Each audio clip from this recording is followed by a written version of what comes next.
total quality management.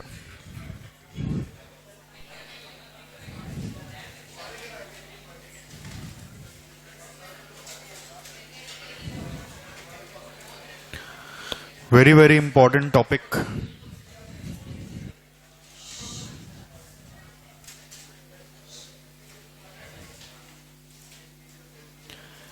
It has immense relevance for theory also in your exam.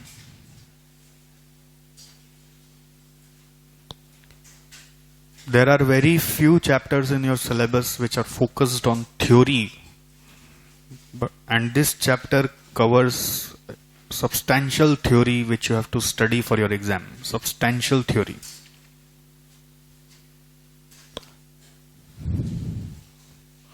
For CA final new syllabus students, you be aware, because we are expecting that 60% तक हो सकता आपका paper theory based ही निकले. I am expecting this. मतलब practical भी theory के अंदाज में पूछा जाएगा. तो जब थ्योरी की क्लासेस हो, अभी शुरू हो जाएगी धीरे धीरे, हर चैप्टर में थ्योरी पुश होना शुरू होगा, तो यू हैव टू इंश्योर कि आप थोड़ा और ज्यादा अटेंटिव हैं, बिकॉज आपको बहुत सारे रियल लाइफ इंफॉर्मेशन यहाँ पे मिलेंगे, बहुत सारे मॉडल्स वगैरह आपको कैप्चर करने पड़ेंगे, बहुत सारे मॉडल्स कैप्चर करने पड़ेंगे. वो मॉडल अपने मन से लिखे नहीं जा सकते, आपको याद करने पड़ते हैं, कंटिन्यूअस रिवीजन का जरूरत पड़ता है. Let's build up the chapter. Small discussions. पहला point, quality. Word तो जाना पहचाना है, but I want to know from you all.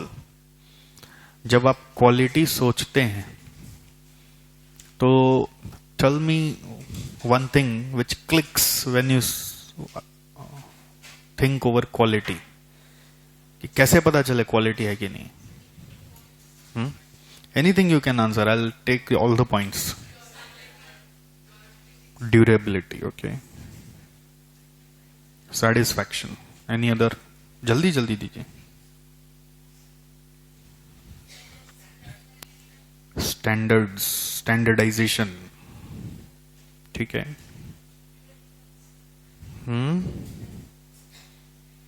Preference, quality, हाँ. Features, very nice, okay.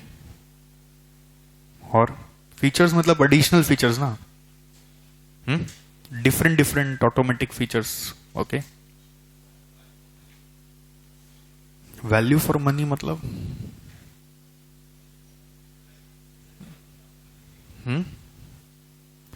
Value for money मतलब क्वालिटी, मतलब समझाइए कैसे वैल्यू फॉर मनी पता चलेगा. प्राइस क्वालिटी डिटरमाइन करेगा क्या?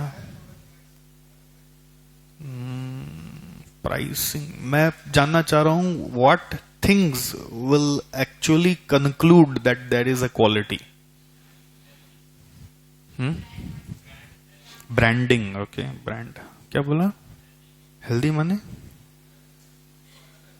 Product healthy.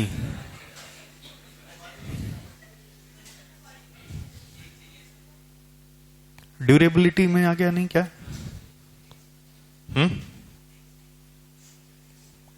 टेस्ट मतलब तुम खाने पीने पे जा रहे हो, हेल्दी से टेस्ट निकाल लिया, मतलब सब आपका दिमाग एक ही तरफ अब दौड़ने लग गया है. और बस एस्थेटिक्स मतलब लुक्स, दिखने में कैसा. और दीजिए. यूजर फ्रेंडली, चलिए, good one, very nice. Defective का कितना प्रोपोर्शन है? बेसिकली अपने बोलते इफेक्टिव बोले थे. चलिए, काम हो गया, काम तो हो गया. No defects is a very important parameter, okay. और बस खत्म. और कुछ दीजिए, आएगा।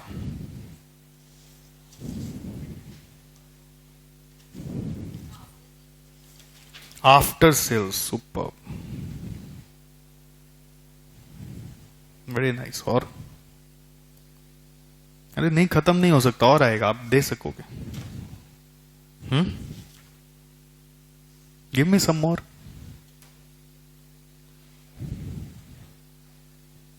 Accuracy, reliability. सर जैसे रिलायबिलिटी समझाइए सर। चाइनीज आइटम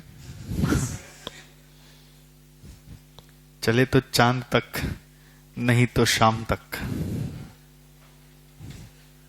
लेते ही डर लगता है, चलेगा क्या, लेते ही डर लगता है, ले क्या।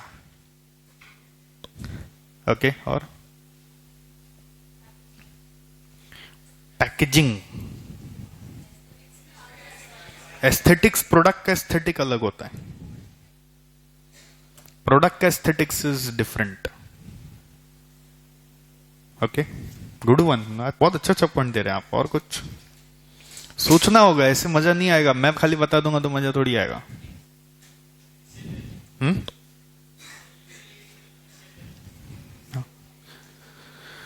एक और आता है कंटिन्यूअस इंप्रूवमेंट। वो यूजर फ्रेंडली में आ गया। Continuous improvement,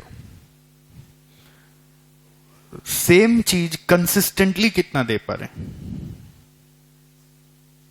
consistency, isn't it? Any other?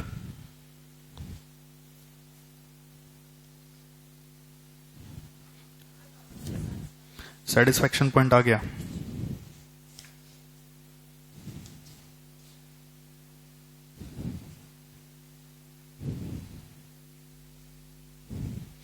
एक पॉइंट आता है सर्विसेबिलिटी, मतलब खराब हो गया तो ठीक कराने लायक तो हो। ऐसा चीज आप दे रहे हैं कि खराब हो गया तो रेक्टिफाइबल नहीं है। हाँ, नहीं, आफ्टर सेल सर्विसेज आप ठीक कर दोगे। जैसे अब ये पेन है, इसमें एक बैटरी लगती है, बैटरी चेंज हम लोग नहीं कर सकते। वाह भाई क्या मुसीबत, ये बैटरी लग रहा है ना, हम निकाल पा रहे हैं ना। मैं तो पहले कोई चीज को लेता हूं तो खोल गाल के देखता हूं सब हमसे खुल रहा है कि नहीं खुल रहा है, क्योंकि बार बार आदमी को कौन बुलाएगा। तो दैट इज सर्विसेबिलिटी। प्रोडक्ट का ऐसा डिजाइनिंग होना चाहिए कि easily it can be opened and disassembled and assembled if any problem is there, right. अभी ये जो नया एसीज आ रहा है आजकल, इन्वर्टर एसी, आप सुन रहे क्या नाम? वो जितने भी सर्विस करने वाले वो लोग दुखी हैं, बोल रहे हैं कि ये इन्वर्टर एसी ऐसा कॉम्पैक्ट मशीन बना है कि हम लोग पार्ट्स निकाल नहीं पा रहे हैं। तो आपका प्रॉब्लम हुआ, आप मशीन को हटा दीजिए, नया मशीन ले आइए, जब तक चल रहा है चलने दीजिए। तो अभी इतना टेक्नोलॉजी अपग्रेड होने के बाद भी हमारे यहाँ पे जितने भी नए एसी आ रहे हैं सब नॉन इन्वर्टर एसीज आ रहे हैं, जबकि हाई यूजेज है। क्यों ले रहे हैं? क्योंकि सर्विसेबिलिटी नहीं है इन्वर्टर एसी का। बोल रहे सर्विसेबिलिटी मतलब क्या आदमी नहीं है क्या, सब सर्विस सेंटर नहीं, सब है, बट वो प्रोडक्ट खुलता नहीं है ठीक से, हर आदमी खोल नहीं सकता, वो सब चिप बेस्ड सिस्टम हो गया। तो दैट इज अगेन अटेंशन, है ना। गुड वन, चलिए लेट अस एक्सेप्ट, आपने बहुत अच्छा राउंड प्ले किया। The fact is all of the points that you have given me together constitutes quality. That's a fact. In short, if I put to one phrase, what is quality? I say it is something fit to use. जिस purpose के लिए जो चीज लिया जाए वो fulfil होना चाहिए, दैट इज ओनली क्वालिटी। उसके बाद आप जो एक्स्ट्रा दे दो तो भी ठीक, नहीं दो तो भी ठीक। मतलब the main parameter is fit to use, जिसको हम लोग कभी आपने लॉ में पढ़ा होगा, गुडनेस ऑफ फिट, ऐसा भी बोलते हैं, goodness of fit, fit to use. It should be first fit to use. जिस पर्पस के लिए चीज लिया जाए उसमें वो सबसे पहले काम आए, उसके बाद उसमें बाकी सब कुछ हो, that is quality, correct. Next, second point, या मैं एक शॉर्ट में लिख दूं, quality indicates fit to use. हुआ क्या, धीरे धीरे ये जो पॉइंट्स आपने बोले ना, ये सब पॉइंट्स ये अब अलग अलग मॉडल्स में रिप्रेजेंट होने वाले हैं। अब उनमें कनेक्शन ड्रॉ किया गया है, वो आपको देखना है कि कौन क्या बोल रहा है इन्हीं पॉइंट्स के बारे में, बट उनका अपना अपना वर्जन है। सेकंड पॉइंट आता है यहां पर, quality management. Now why this word management has been added to quality?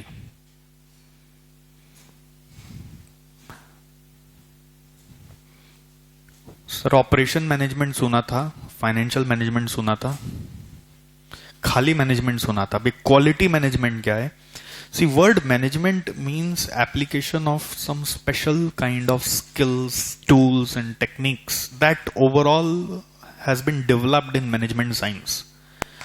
You have to apply those tools to achieve or ensure quality in your products. लिखिए, application of skills, tools and techniques of management to achieve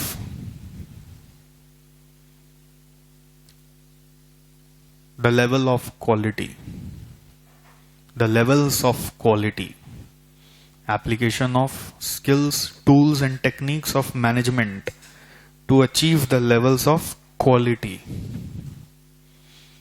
Then there is number 3. Let us add word total to it. Why this name total quality management exists now? What is the role of this word total? Exam में एक theory question आया हुआ है ऐसा, what is the impact of or indicative meaning of total in total quality management? खाली quality management पे तो बोल सकते थे, why the word total? What do you think?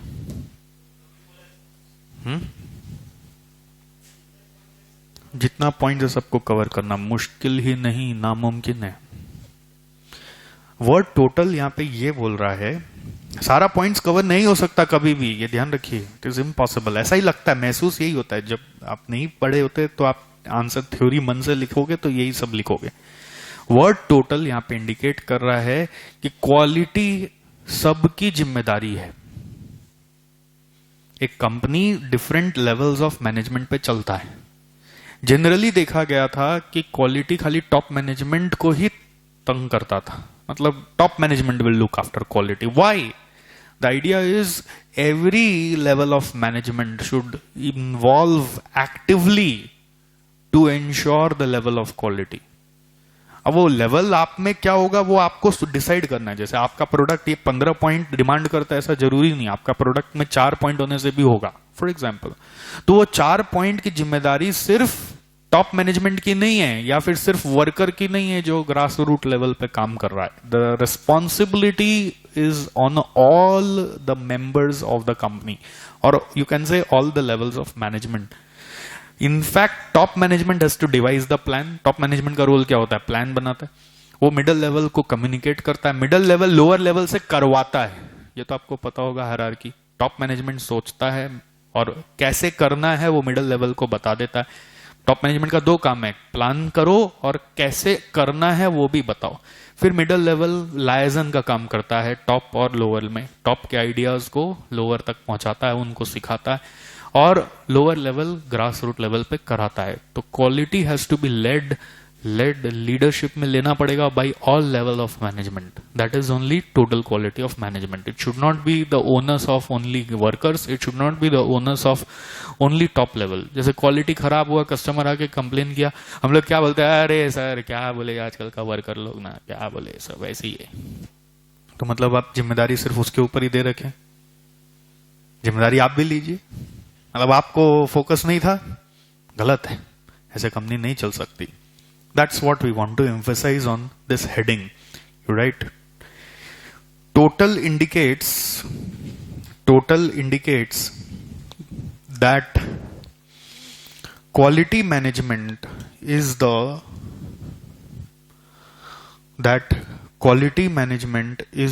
responsibility of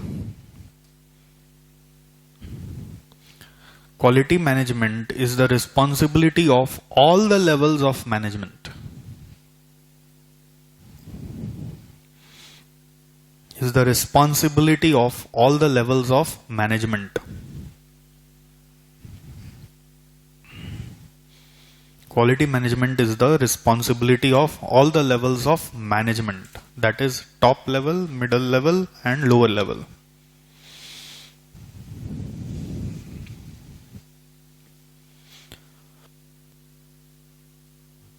Top, middle and lower level. Full stop. Quality can be achieved only if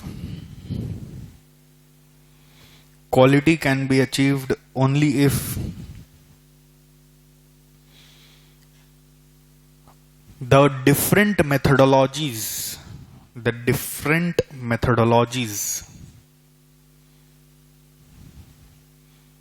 of achieving quality,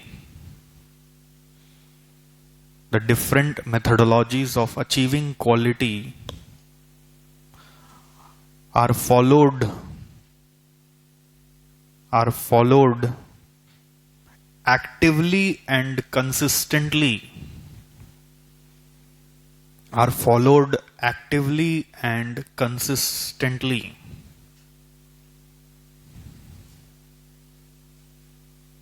Are followed actively and consistently. Done?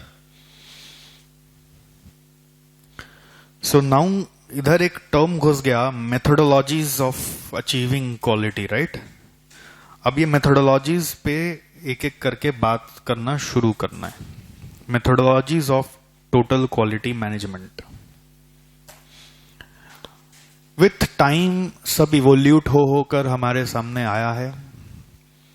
बोलते हैं पहला बीज quality का बोया था Japan ने. पहला बीज, the first seed of quality in this world was sown by Japan. मैं अभी जापान में नहीं जाना चाहता क्योंकि जापान का चैप्टर एक अलग इसके बाद शुरू होगा. उसमें पूरा जापान देखेंगे. पासपोर्ट है तो है ना? तो ठीक है, हो जाएगा. बाकी काम मेरा. पासपोर्ट लेके आएगा बस. आधार कार्ड है तो भी चला लेंगे. चलिए. ओके. बोलते हैं क्वालिटी का पहला बीज जापान में ही बोया गया था. अभी मैं क्लास शुरू होने के पहले आप देख रहे थे, कुछ विकिपीडिया में सर्च करा था कि कुछ मिलता है क्या क्वालिटी मैनेजमेंट के बारे में. विकिपीडिया में किसी ने क्या डाल रखा है, तो इसमें भी बात यही लिखी हुई है कि इसका जन्म एज सच कहीं निश्चिंत नहीं है. लेकिन बोलते हैं जापान में यूनाइटेड स्टेट्स ऑफ अमेरिका ने एक ओन सोल सर्चिंग किया. मतलब अपनी आत्मा के अंदर झांक के देखा. United States undertook its own soul searching, expressed most pointedly in the television broadcast of if Japan can, why can't we? And actually the origin of TQM is in USA. मतलब वर्ड TQM को भी तो coin करना पड़ेगा ना. TQM word को जो frame किया गया, ये 3 वर्ड को इकट्ठा करके, इसका पहला जन्म यूएसए में, और वो भी जापान का देखा देखी है. तो जापानियों ने क्या किया उसकी बात हम लोग इस चैप्टर में ज्यादा नहीं करना चाहते. हम लोग ये जानना चाहते हैं इस चैप्टर में कि ये यूएसए ने टोटल क्वालिटी मैनेजमेंट को किस तरह से कॉइन किया, किस तरह से इसको आगे बढ़ाया. आपको ये तो पता ही है, सेकेंड वर्ल्ड वॉर में सबसे ज्यादा इफेक्ट किसको हुआ था? हाँ जी, जापान को. उधर ही तो एटम बम गिरा दिया था हिरोशिमा पे. आज भी बोलते हैं वहां पे लोग टेढ़े मेढ़े ही हैं. आज भी हालात वहां ठीक नहीं है, इतना डिवास्टेशन. एनीवेज, बट बोलते हैं ना, जिनके साथ सबसे ज्यादा बुरा होता है ना जिंदगी में, उसके साथ ही सबसे ज्यादा अच्छा होता है. ये रूल ध्यान रखिएगा. जो गिरता है वही चढ़ता है। तो जापान ने इसको स्वीकार किया सबसे पहले। जब भी बुरा होना परिस्थिति में तो हम लोग पहले तो एक्सेप्ट नहीं करते कि यार मेरे साथ ऐसा कैसे हो गया, मैंने किसी का क्या बिगाड़ा है। हम लोग तुरंत अपना दुख रोना शुरू करते। The first thing that we suggest is accept it. हो गया, अब बोलो what next. Now next is you have to rise, right. तो Japan land of rising sun, मतलब सूरज सबसे पहले हम लोग पूरा विश्व में देखते हैं, तो भाई why not start again. And the principles that they start following, that they started to follow actually changed the wisdom of the world. मतलब they didn't keep anything secret. सबसे इंपॉर्टेंट चीज, जैसे होता है ना आपको कोई चीज आ गया आप दूसरों को बताते नहीं, बट जापान खुद पहले किया, पहले तो खुद कर रहा था, दूसरों को बताएगा। बिना किए आप दूसरों को बताओगे ना तो सामने वाला विश्वास नहीं करेगा। तो पहले वो खुद किया, अपने आप को दिखाया दुनिया के सामने कि मैं क्या कर रहा हूं। फिर जब जापान कर पा रहा था तो दूसरे देश के लिए एक एग्जाम्पल हो गया कि भाई हम लोग क्यों नहीं कर सकते। एंड सबसे ज्यादा दुख यूएसए को ही था, क्योंकि यूएसए ने जापान को हराया था कि भाई वो कर लिया, इतना छोटा सा कंट्री, हम लोग नहीं कर पा रहे इतना बड़ा कंट्री होने के बावजूद। तो यूएसए में क्वालिटी को लेकर देखा गया कि मैन्युफैक्चरिंग इंडस्ट्री में एक ठहराव आ गया, एक रिसेशन, स्टैग्नेंसी आ गया। और इफ यू नो, जब तक मैन्युफैक्चरिंग इंडस्ट्री ग्रो नहीं करेगा देश ग्रो नहीं कर सकता। मतलब जिसका कनेक्शन सीधा जीडीपी से है, आप जब तक अपने इन हाउस यानी कंट्री में प्रोडक्शन अपना कंट्री का पूरा मीट नहीं करते, डिमांड पूरा मीट नहीं करते और फिर एक्सपोर्ट करने लगते, तब आपकी तरक्की होना शुरू होती है। तो गवर्नमेंट को ये चीज समझ में आ चुका था कि मैन्युफैक्चरिंग सेक्टर ग्रो कराना जरूरी है, और वो ग्रो कराने का एकमात्र अभी आप बोल सकते हैं हर्डल है क्वालिटी, जो उसको ग्रो होने नहीं दे रहा है। अब क्वालिटी कैसे सिखाएं, कोई ऐसी साइंस बनी हुई नहीं थी। आज जो आप इतना वर्ड बोल पाए वो शायद उनका जो लिया हुआ स्टेप्स है उसके कारण ही बोल पाए, अदरवाइज क्वालिटी बोलकर लोगों को उतना कुछ समझ नहीं आता था। पहले उस जमाने में क्वालिटी मतलब हम बस एक ही चीज समझते थे दोस्तों, और वो था जीरो डिफेक्ट। एक ही वर्ड था हमारे पास, डिफेक्ट ना हो, बस वही क्वालिटी। कि जिस प्रोडक्ट को जिस चीज के लिए बनाया जाए वो उसमें काम करे। हमें एस्थेटिक्स नहीं समझ में आता था। आज आप देखिए एस्थेटिक्स में कितना वेरिएशन आ गया है। हालांकि अभी उस समय वाला एस्थेटिक्स जो है वो सब विंटेज कलेक्शन बन गया है, एंटीक पीस बन गया है, वो अलग बात है। बट उस समय एस्थेटिक लोगों को नहीं समझ में आता था, लुक्स क्या होता है, फीचर्स क्या होता है, वो सब नहीं था। बस आइडिया क्वालिटी मतलब एक ही थी कि there should not be any defect. And US में गवर्नमेंट ने रिसर्च करवाया कि यहाँ पे मैन्युफैक्चरिंग एंटरप्राइजेस में कितना डिफेक्ट का रेशियो चल रहा है। मतलब रिपोर्टिंग में मंगवाने लगे। रिसर्च मतलब क्या, रिपोर्टिंग करो कि आपका प्रोसेस में कितना डिफेक्ट आ रहा है। पता चलता था कि यहां पर अगर मान लीजिए इनपुट है, ध्यान से एकदम, प्रोसेस है, प्रोसेस से जो आउटपुट निकल के आ रहा है, तो आउटपुट में सब्सटैंशियल क्वांटिटी सब डिफेक्ट ही निकलता है। ये सारा क्वांटिटी को आप ऐसा समझिए, जो क्वांटिटी ऑफ आउटपुट है उसको एक इंस्पेक्शन प्रोसेस से पास कराना शुरू किया गया, जिसको इन लोगों ने क्वालिटी डिपार्टमेंट बोला। क्वालिटी मतलब पहले यही था, क्वालिटी डिपार्टमेंट मतलब वो इंस्पेक्शन करेगा और उसमें जो अच्छा यूनिट है, गुड यूनिट है, उसको कस्टमर को बेच दिया जाएगा, और अगर वो डिफेक्ट है तो ऑब्वियसली उसको डिस्कार्ड किया जाएगा या फिर रीप्रोसेस किया जाएगा। यही फिलॉसफी हमेशा चलता था, क्या तो उसको डिस्कार्ड करो या तो रीप्रोसेस करो। And you know what, it was seen that only 4 to 6% of the goods were coming as good in the first instance and rest were all defectives. So हो क्या रहा है सोचिए, मेहनत पूरा ही कर रहे हैं, रिसोर्सेस सारे ही अरेंज करके रखे हैं, बट आउटपुट नहीं आ रहा है। मेहनत सारा ही कर रहे हैं, आउटपुट उतनी तेजी से नहीं आ रहा है। ये यूएस का रिसर्च, और उसमें सबसे पावरफुल उस समय कंपनी बहुत ही आगे मतलब मेहनत कर रहा था, जो नया, देखिए जमाने में सबसे ज्यादा तरक्की वही कंपनी कर रहा होता है हर जमाने में जिसका प्रोडक्ट उस जमाने के लिए नया हो।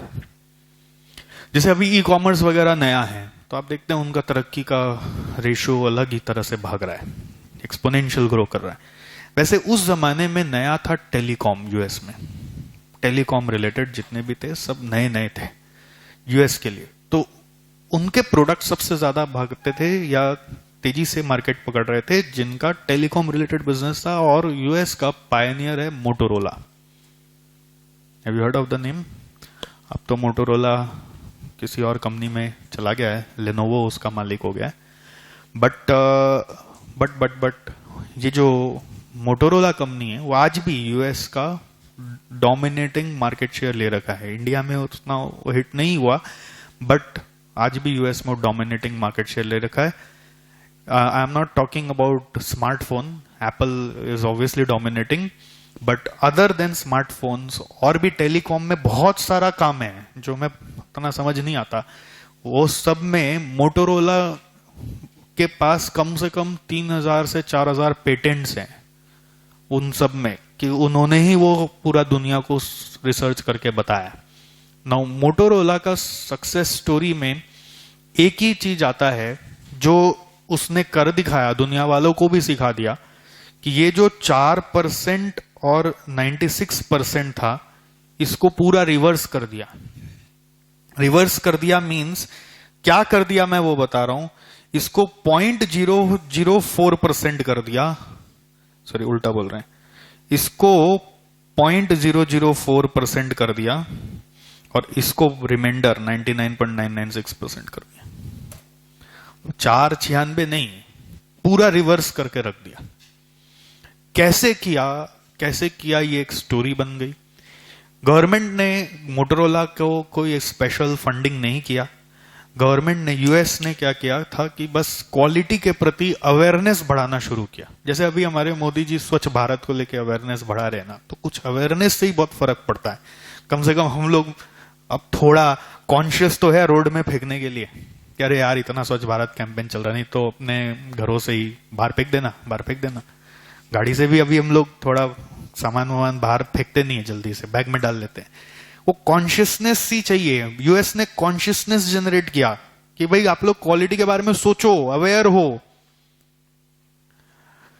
तो वो अवेयर जो सबसे ज्यादा रहेगा उसका रिपोर्टिंग चल ही रहा था। मैं आपको बोला गवर्नमेंट में कि कितना आप डिफेक्ट कर रहे हो, उनका एक रिपोर्टिंग का मेजरमेंट था। डीपीएम उनको बताना पड़ेगा, अपने प्रोसेस का डीपीएम, डिफेक्ट्स पर मिलियन बताना पड़ेगा। रिपोर्टिंग क्राइटेरिया बनाया उन्होंने। अब वो डिफेक्ट्स पर मिलियन को गिराना था, उसके लिए यूएस ने एक अवार्ड घोषणा की। उस अवार्ड का नाम पड़ा मैलकॉम बाल्ड्रिज, एक वहां पे यूएस में जगह है, मैलकॉम बाल्ड्रिज नेशनल अवार्ड।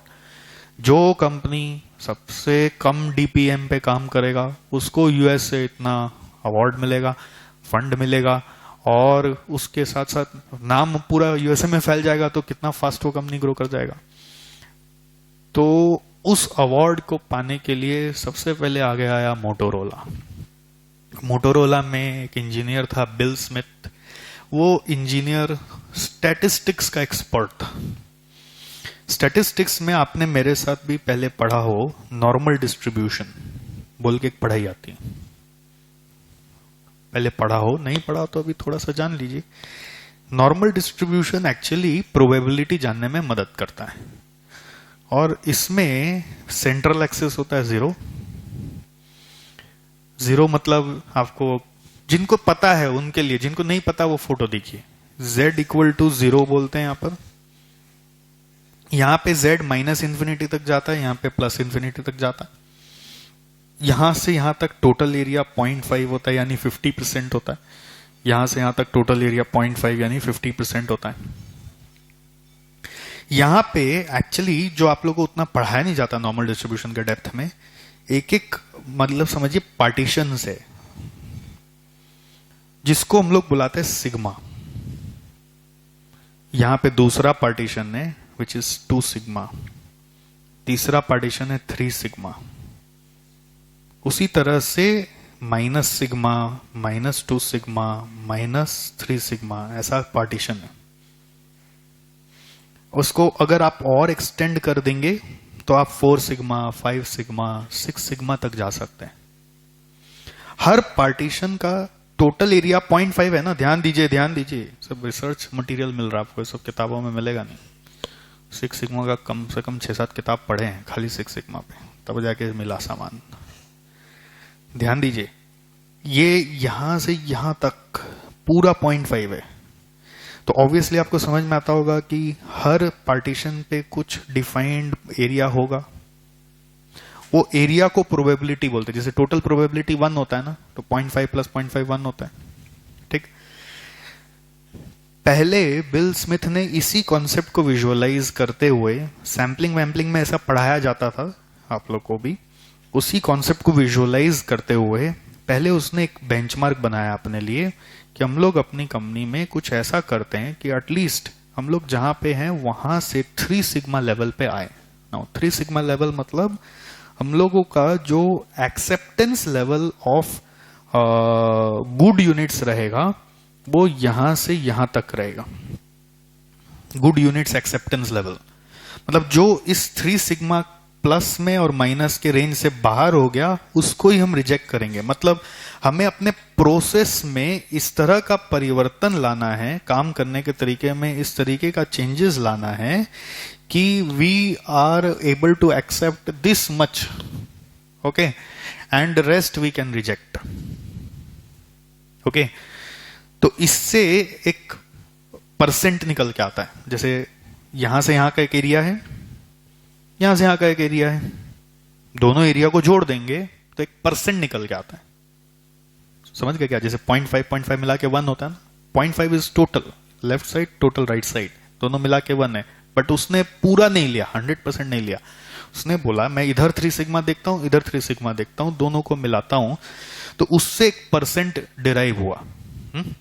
मुझे फैक्ट इज वो परसेंट अभी याद नहीं है, बट फिर भी यहां गूगल है तो जिंदाबाद है। 3 सिग्मा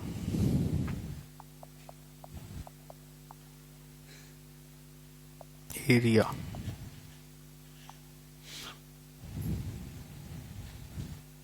मिलना मुश्किल है, but I remember it is 0.4998 into 2। मुझे जितना ध्यान है, करो तो कितना होता है 0.4998 इंटू 2, मतलब इस तरफ का 0.4998, उस तरफ का 0.4998। हाँ, इट इज कमिंग पॉइंट, दोनों मिला के 0.996। इसको परसेंट में ले जाओ तो 99.96। अब इसको 1 मिलियन से मल्टीप्लाई करो, 10 लाख से, 10 लाख इंटू करिए करिए, एक्टिव होइए। 99.96% कितना होता है? 9,96,000 जो भी आया, माइनस 10 लाख कर दीजिए, या माइनस इक्वल टू करिए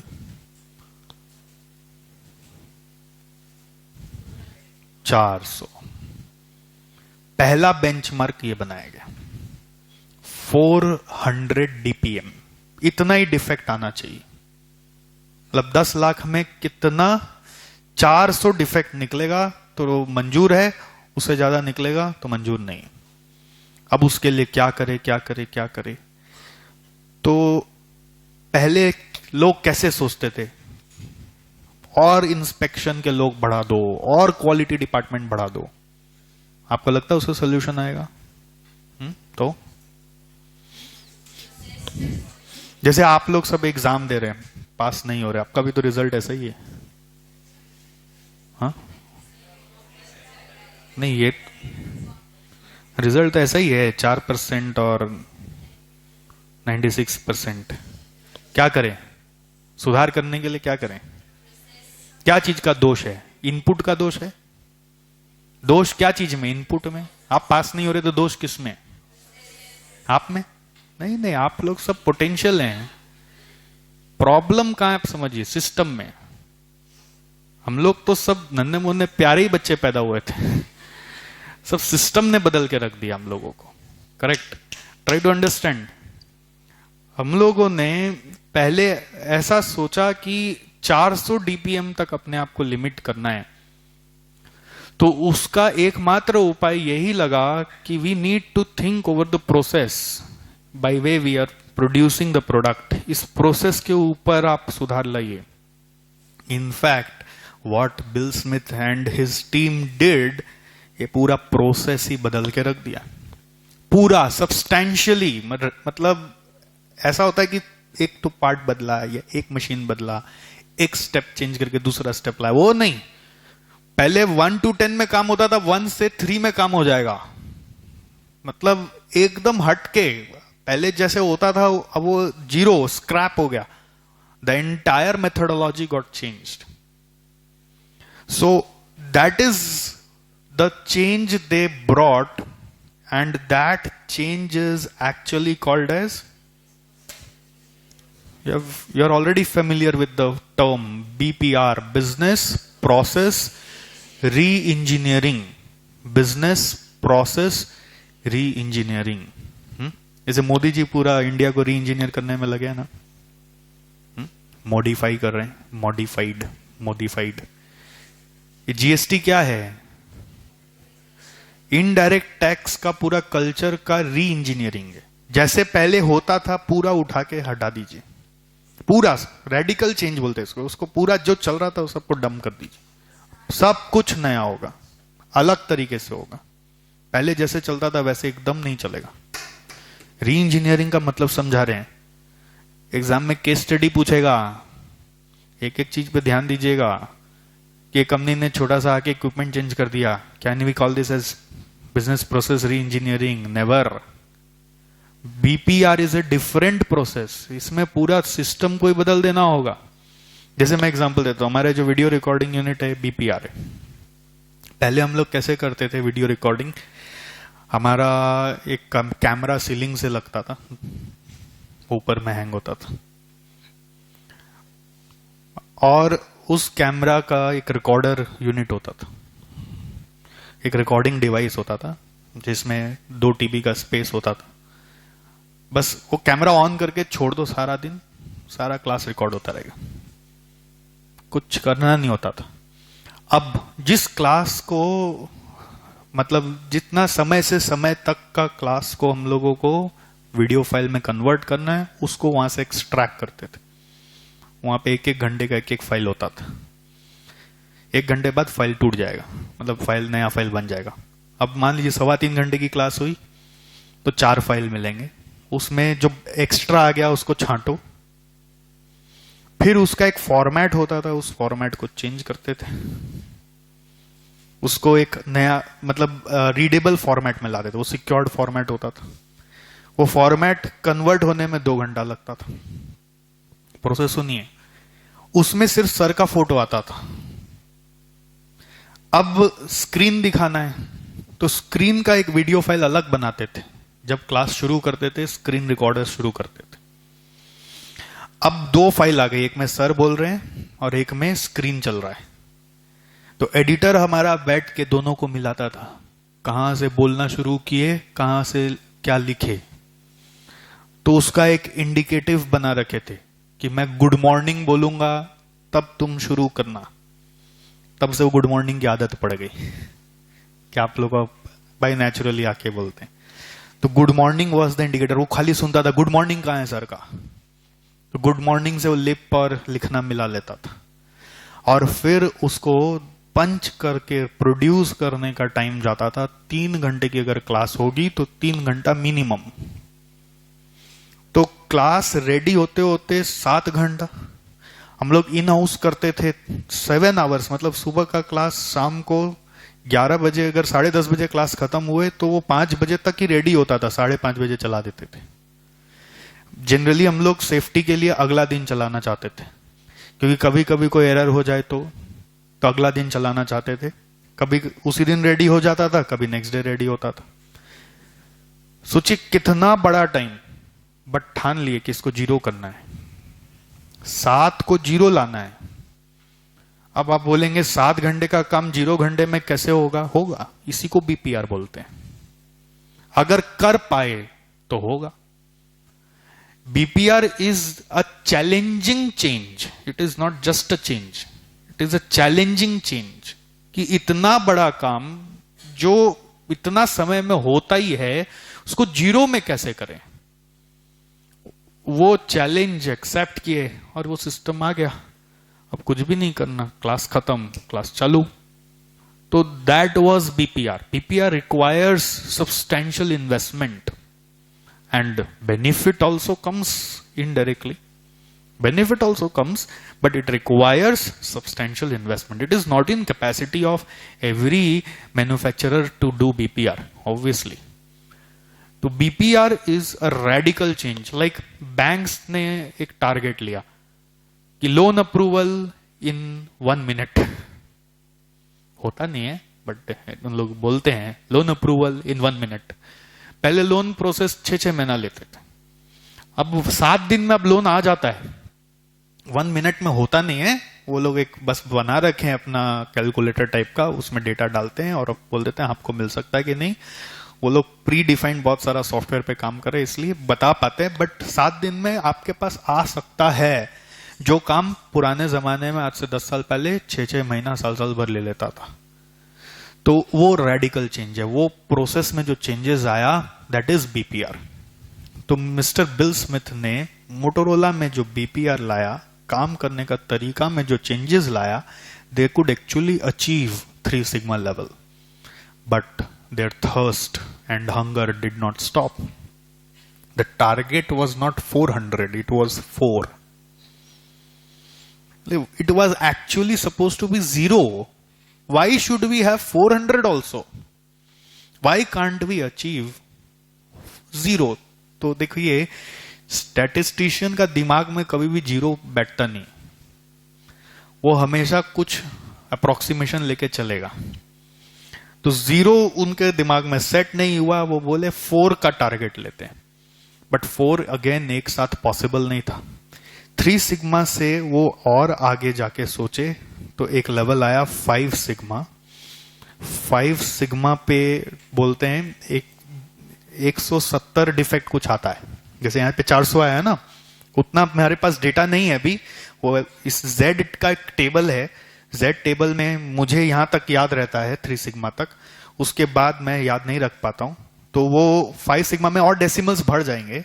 if you can understand, 4998 into 2 बताया ना, वैसे और डेसिमल्स बढ़ जाएंगे, एक्यूरेसी और बढ़ेगा.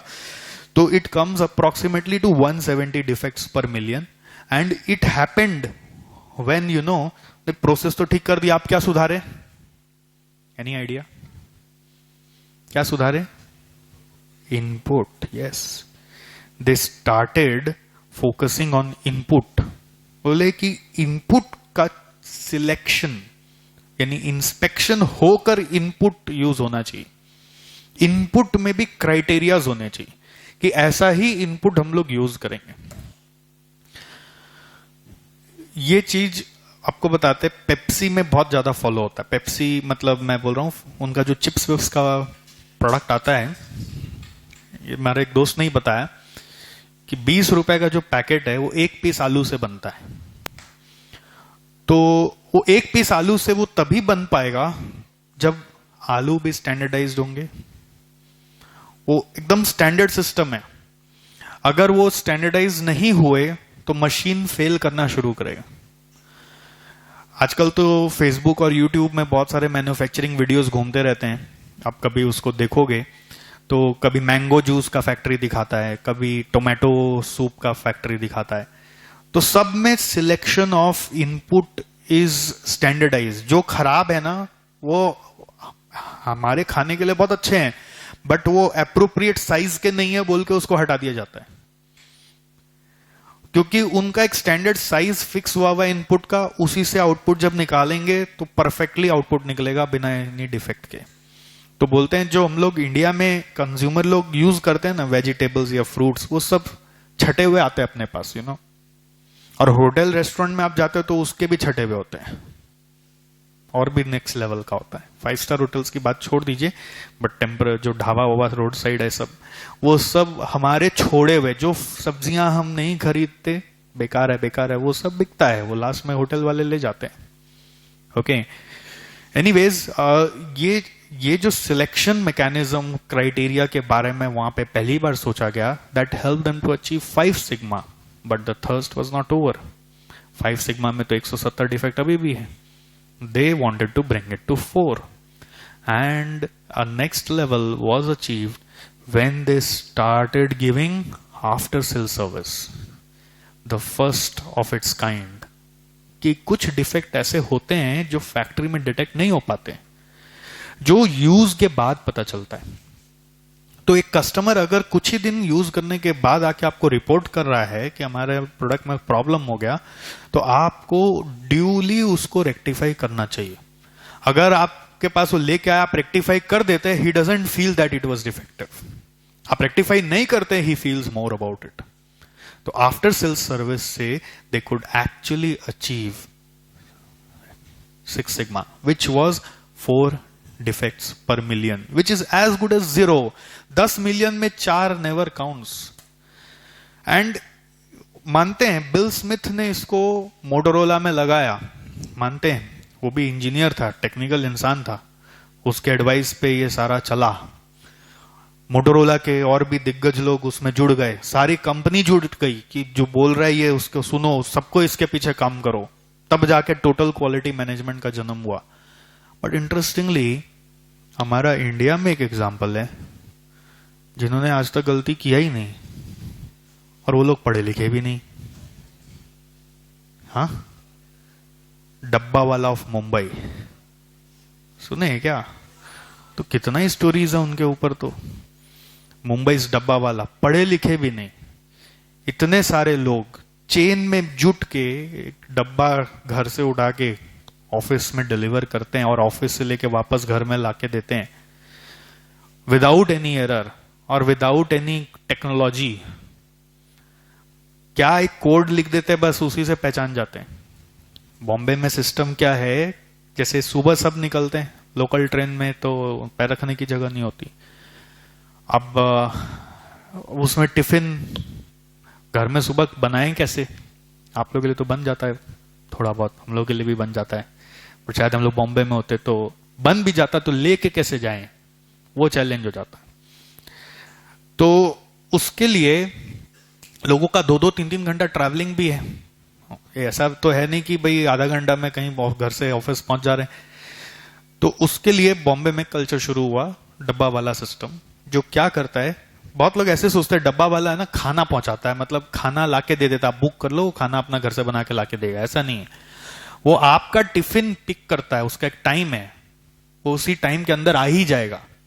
आपका टिफिन पिक करता है और उस पिक करने वाला आदमी कोई और है, वो ले जाके नियरेस्ट रेलवे स्टेशन पे चढ़ा देता है। स्टेशन पे रिसीव करने वाला आदमी कोई और है, स्टेशन से उतार के ऑफिस तक ले जाने वाला आदमी कोई और है। अगर वो विद इन, बोलते हैं ना वो लोकल एरिया डिवाइडेड है सबका, अगर विद इन द एरिया ही है तो वही आदमी शायद डिलीवर कर देगा। बट जैसे मान लीजिए अब एकदम एक्सट्रीम पे है, तो वो आदमी वहां से वहां तक लेके आपका डब्बा नहीं जाएगा। वो एक चेन है पूरा, ये अपना डब्बा लेके स्टेशन पे पहुंचा देगा, कोड लिखा हुआ है। ट्रेन में आदमी छांटते रहता है कौन सा डब्बा कहां उतरेगा, वहां पे आदमी लेके रखा हुआ है, और नाम के साथ फुल एड्रेस, कोई नोटिंग नहीं, कोई रजिस्टर नहीं। जैसे कुरियर वाला लोग आता है ना, एक रजिस्टर लेके है क्या, ये है क्या, कुछ नहीं, सब याद है। और ले जाके आपका टिफिन ऑफिस में एकदम शेड्यूल टाइम के पहले पहुंचाएगा ही पहुंचाएगा। आपका बेल बजेगा, आप जाके बस टिफिन उठा लीजिए, आपको सोचना ही नहीं है कि आज नहीं आया होगा क्या। In what ever circumstances they will always come. And उसके बाद आप अगर बोलते कि अब मेरे को ऑफिस से बहुत जगह घूमते घूमते घर जाना पड़ता है, मेरा श्योरिटी नहीं है घर कब पहुंचूंगा, तो भाई वहां पे पिकअप का भी ऑप्शन है कि आप टिफिन खा लीजिए, 2 घंटा बाद वो पिकअप कर लेगा और खाली टिफिन आपका घर पहुंचा देगा। तो उसके लिए ऐसा लग रहा है कि बहुत ज्यादा चार्जेस है। करेंट चार्जेस 2000 रुपया पर month, current charges, and that too छुट्टी के दिन माइनस कर लो। बोनस देना है तो दो, नहीं देना है मत दो। आप बोल रहे हैं हम तो 2 महीना के लिए, हमारा पूरा परिवार दूसरा जगह जा रहा है, कोई बात नहीं, 2 महीना का मत दो।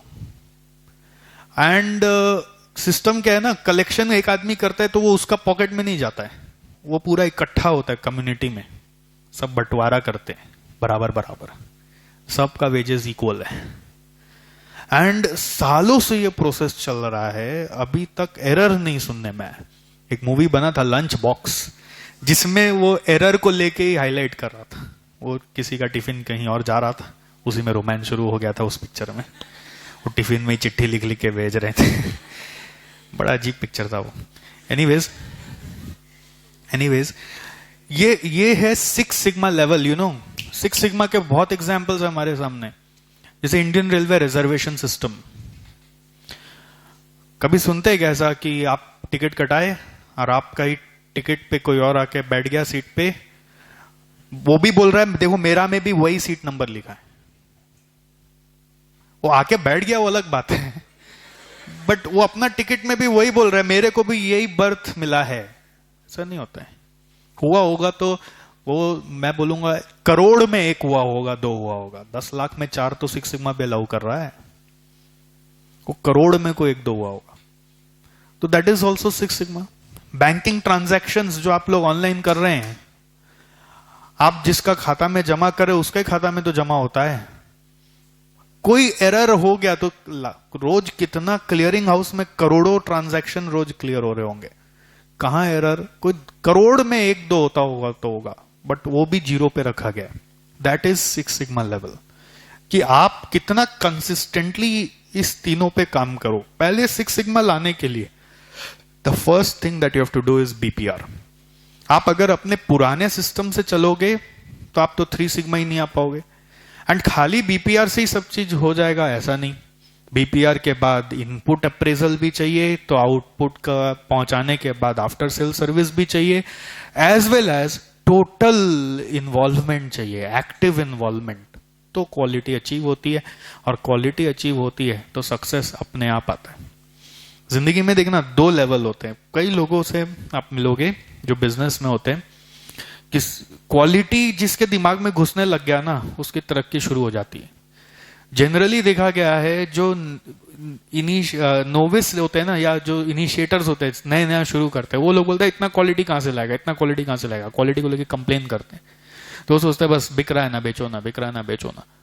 But when the things come on the quality level, आप देखिए चीज बढ़ती चली जाती है। जैसे आमिर खान का मूवीज आप देख लीजिए, बस सिंपल एग्जाम्पल है। तो वो क्या है, क्वालिटी लेवल्स ही है और कुछ नहीं है। What they are thriving to achieve is perfection, quality.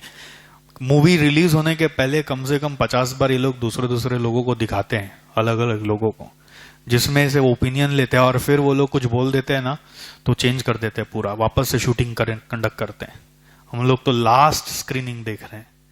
एक मूवी उनके लिए इतना बड़ा पैशन है। मतलब 3 इडियट्स का ही आमिर खान का एक इंटरव्यू में सुना था, कम से कम 40 स्क्रीनिंग हुआ था।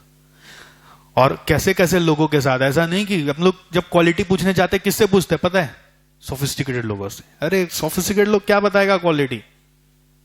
उन लोग को तो सब चीज ही क्वालिटी क्वालिटी दिखता है, वो तो कानून लगा ही देगा। आप ग्रास रूट लेवल से लो। तो उसने बताया कि अपना मूवी को वो लोग एक कारखाना के वर्कर को दिखाए, कारखाना के वर्कर का ग्रुप को, कि आपको क्या समझ में आया। हर जनता को पसंद आनी चाहिए। वो लोगों ने कोई ऑब्जेक्शन कर दिया था तो उनको समझाया कि ऐसा क्यों हो रहा है, फिर उसको वापस रिक्रिएट करके शूट किया, तब जाके वो सीन बना। कितना मेहनत करते तब जाके एक परफेक्शन सीन आपको दिखाई देता। That is all six sigma about.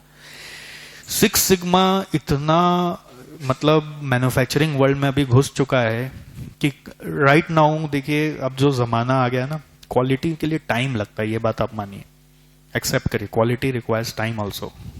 Good things can not come in short time span, and six sigma requires expertise also. मतलब सिक्स सिग्मा के बारे में सोचना, एक एक्सपर्ट लेवल का इंसान आपको अपनी कंपनी में चाहिए, जो इसके बारे में डेडिकेटेडली सोच सकेगा, तभी कंसिस्टेंसी आएगा। नहीं तो आज आप सोच रहे हो, कल फिर कहीं और डाइवर्ट हो जाओगे। तो कंसिस्टेंसी के लिए आजकल सिस्टम चालू हो गया है, six sigma training, six sigma professionals. Six sigma professionals hire होने शुरू हो गए। मतलब अगर आपको कभी लगता है कि इंडस्ट्री सेक्टर में घुसना है मेरे को, देखो अपना जॉब प्रोफाइल में भी ना प्रोफाइलिंग होता है। एक होता है कि मुझे अपना घर का बिजनेस चलाना है, दूसरा होता है कि हमें जॉब करना है। कहाँ जॉब करना है? जॉब करना है हमें ऐसे जगह पर जहां सर्विस प्रोवाइड करी जाती है। सर्विस मतलब जैसे कि पीडब्ल्यूसी हो गया, केपीएमजी हो गया, जैसे कि आप समझिए ये आपका डिलॉयट हो गया, ये सब क्या करते हैं? सर्विस प्रोवाइडर्स है। बट सर्विस प्रोवाइडर हमेशा ध्यान रखना इंडस्ट्री में टॉप में नहीं होते हैं, वो सेकंड लेवल है। इकोनॉमी में पढ़े होंगे, इकोनॉमिक्स में सेकेंडरी सेक्टर है। प्राइमरी सेक्टर क्या है? सॉरी, टेरिशरी सेक्टर है। I am so sorry, service is tertiary, third sector. Secondary sector क्या? उसके ऊपर कौन बैठा हुआ है? Manufacturing industry. उनके क्लाइंट्स कौन होते हैं? सारे मैन्युफैक्चरिंग इंडस्ट्री वाले क्लाइंट होते हैं। तो मैन्युफैक्चरिंग इंडस्ट्री वाले उनको पैसे देते हैं कि भाई मेरा अकाउंट्स कर दे। तो कौन ऊपर हुआ भाई, आप सोचो। अब आप मैन्युफैक्चरिंग इंडस्ट्री के एम्प्लॉय हो ना, तो things are little different for you. अगर सर्विस वाले आपको 5 लाख का पैकेज देंगे, मैन्युफैक्चरिंग वाले आपको 8 लाख का पैकेज देंगे, इज्जत का बात है। अरे भाई हम लोग उनको रखते हैं तो उनसे तो ज्यादा ही आपको देंगे।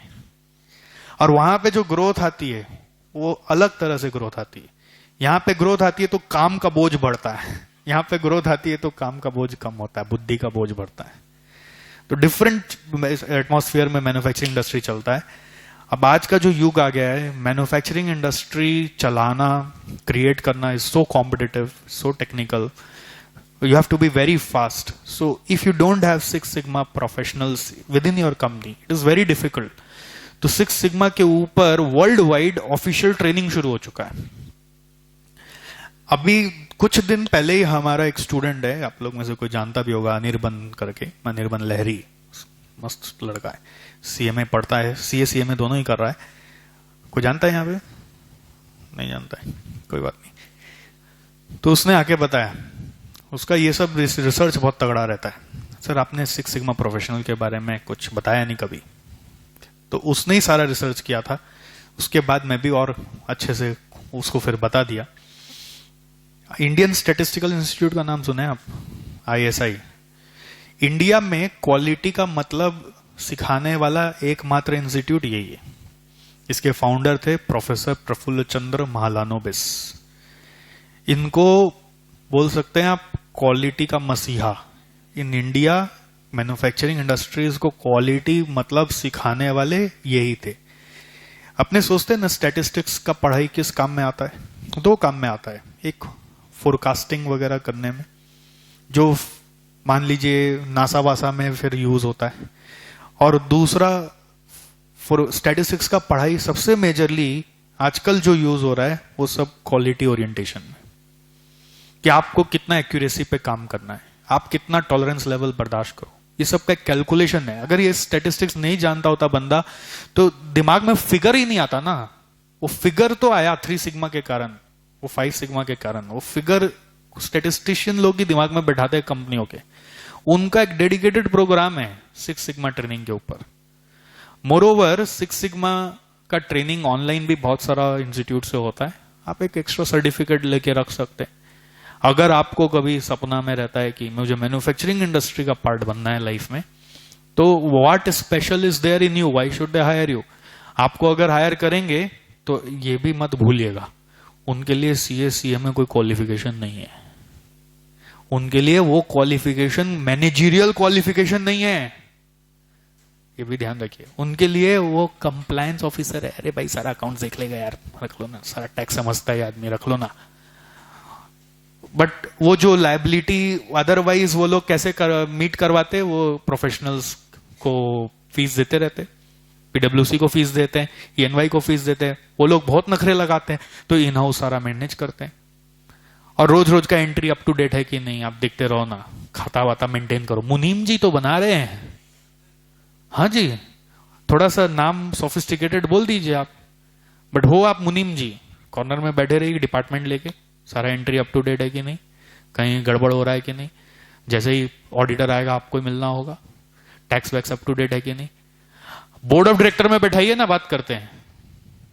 भाई आपको कहां पे फैक्ट्री लगाना है उस पर बुद्धि चलाने बोलिए मेरे को।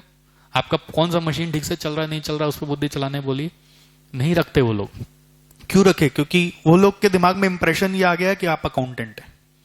इसीलिए तो सीए का सिलेबस में ये सब डायनामिज्म भी डाल रहा है। सीएमए का सिलेबस में ये सब क्यों पढ़ाया जा रहा है आपको? क्योंकि कम से कम पढ़ाई के मामले में आप पीछे तो ना रहो, भले ही आपको जॉब रोल में खाली एक ही चीज पे फोकस कराया जा रहा है।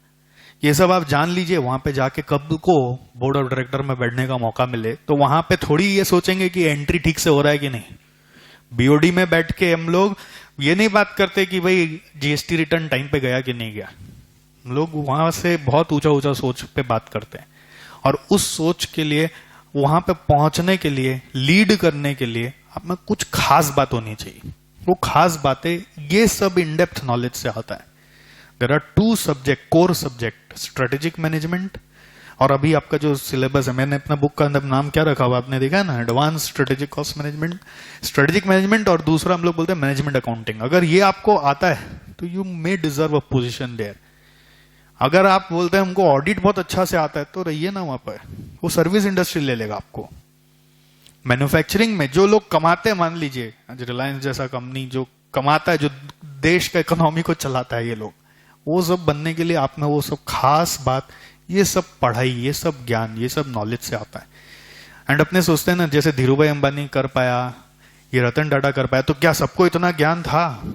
वो सब देख देख के सीख गए, एक्सपोज हो के। ये लोग इतना फॉरेन ट्रैवल किए, इतने लर्नेड लोगों के साथ उठे बैठे कि ये लोग देख देख के सीख गए। कुछ कुछ वैल्यू सिस्टम में अपने आप होता है कि किसी के साथ चीटिंग नहीं करना है, या इस तरह से अपने आप को बचाना है, या इस तरह से अपने आप को ग्रो कराना है, ये चीज यहाँ पे मिसिंग है। तो वो लोग वैसे सीख गए उस जमाने में।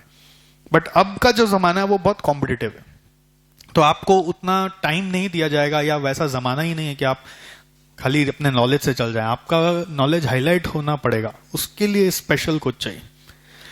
सिक्स सिग्मा ट्रेनिंग में दोस्तों, अभी जैसे एक ऑनलाइन वेबसाइट मैंने देखा जस्ट नाउ आपके लिए, इसमें बहुत सारे लेवल्स होते हैं।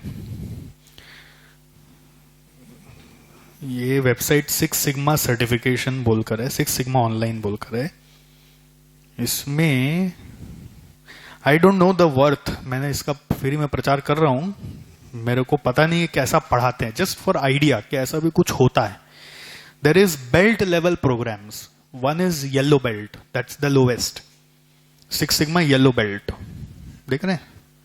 Then there is green belt, उल्टा दिया हुआ है यहाँ पे, yellow belt, green belt, then there is black belt, and lastly there is a master black belt. There is a master black belt training program. ISI में सारे programmes होते हैं।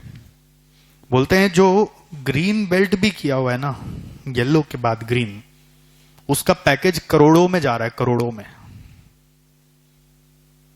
लैक्स में नहीं, करोड़ों में पैकेज है। पूरा इंडिया में कुछ 25-30 लोग ही हर साल करता है, उसमें भी हो सकता है कुछ लोग बाहर से आके बैठते होंगे। येलो बेल्ट काफी लोग करते हैं, बोलते हैं काफी लोग मतलब 200-300 लोग करते हैं, क्योंकि आइडिया भी नहीं है ना कि ऐसा कुछ होता है, और बहुत ज्यादा हाईली प्राइज्ड कोर्स भी नहीं है। हाँ, उसका प्रोग्राम कलकत्ता वाले में कभी होता है, कभी नहीं होता है। इनका बहुत सारा ब्रांचेस है, दिल्ली में भी है, हैदराबाद में, बैंगलोर में, तो प्रोबेबली जहां इनको ज्यादा एक्सपेक्टेड स्टूडेंट्स दिखते हैं उधर ही रन करते होंगे। मैं आईएसआई के बारे में बात कर रहा हूं, ये वेबसाइट तो ऑनलाइन सिखा रहा है, you can just go through it. आज मे बी नॉलेज बैंक में आ गया ना, भविष्य में दरकार पड़ेगा तो कर लिया, फट से मिल गया, यू डोंट नो वो करेगा क्या। जो अभी और भी हम लोग मेथडोलॉजीज के अंदर बात करने वाले, सब चीज को सिक्स सिग्मा में ही सिखा देगा। हालांकि six sigma was one of the methodology, उसके बाद और भी बहुत सारे मेथडोलॉजीज बने, बट ये कोर्स में सिक्स सिग्मा के नाम पर सारे मेथडोलॉजीज को अप्लाई करना सिखाता है। और मैं इसलिए भी बोल रहा हूं, इतना ये सब प्रैक्टिकल नॉलेज आपको दे रहा हूं, क्योंकि अब जो क्वेश्चंस एक्सपेक्ट किए जा रहे हैं कॉस्टिंग पेपर में, वो सब केस स्टडी ओरिएंटेड क्वेश्चंस हैं, और केस स्टडी में सारी जानकारी आपको अप टू डेट रहनी चाहिए। सिक्स सिग्मा येलो बेल्ट क्या होता है, ग्रीन बेल्ट क्या होता है, ब्लैक बेल्ट क्या होता है, मास्टर बेल्ट क्या होता है, हो सकता है उससे भी जुड़ा हुआ कोई क्वेश्चन आ जाए। So that challenge you have to accept, and with those only, let us now also discuss your second methodology. Six Sigma के बारे में यहाँ पे थ्योरी सेक्शन में आपको नोट्स मिल जाएगा, तो अपने को ज्यादा लिखना नहीं है, आप खाली नंबर 1 लिखिए, इसमें 4th में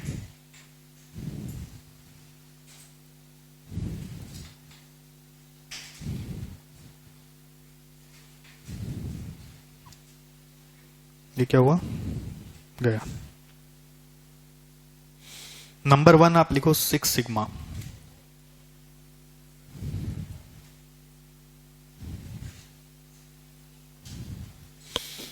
सिक्स सिग्मा। मैं कुछ कीवर्ड्स दे देता हूं जो आंसर पे 4 चांद लगा देंगे। पहला लिखो इसमें 3 सिग्मा। नंबर ए कैटेगरी बनाओ। नंबर ए 3 सिग्मा डैश दे के बीपीआर। 3 सिग्मा कैसे आया था, बीपीआर। बीपीआर का फुल फॉर्म पता है, business process reengineering. Then लिखो 5 sigma. 5 sigma was appraisal of input. पहला लिखा 3 सिग्मा बीपीआर, दूसरा है 5 सिग्मा। 5 सिग्मा में क्या है, अप्रेजल। अप्रेजल मतलब होता है इवैल्यूएशन या इंस्पेक्शन ऑफ इनपुट। इनपुट में main material machines, main material machines सबका इंस्पेक्शन होगा कि वो सही तरीके से काम कर सकेंगे कि नहीं। Then 6 sigma, 6 sigma which will also include after sales service. Then second bullet लिखो आप, ये पूरा फर्स्ट में आ गया। Second bullet pioneered by Bill Smith. Bill Smith in Motorola. In Motorola USA, Motorola USA। Third point लिखिए, helped Motorola to win, helped Motorola to win Malcolm, MALCOLM, Baldrige, BLDRIGE national award. ये आज भी दिया जाता है USA में, manufacturing sector में। India में सब कुछ है ही नहीं, क्या मोटिवेशन है, हम क्यों करें। Malcolm बाल्ड्रिज national award for several times in 1980s। Several times जीता, एक बार भी नहीं, सेवरल टाइम्स। ओके दूसरा कंपनी जो इसको लगा के सक्सेसफुल हुआ, 400% ग्रोथ लाया with in a short span of time, that was general electric, GE. Second company was general electric. नाम सुने होंगे, जी का अभी भी तो बल्ब आता है घर में, पूरा जलता है, वो बल्ब जो पूरा जले, देखा है क्या, जीई, जनरल इलेक्ट्रिक। ये भी लिख लीजिए, सब यही तो कैची चीज है जो आपका आंसर अलग करेगा। Second company to apply it and succeed was General Electric.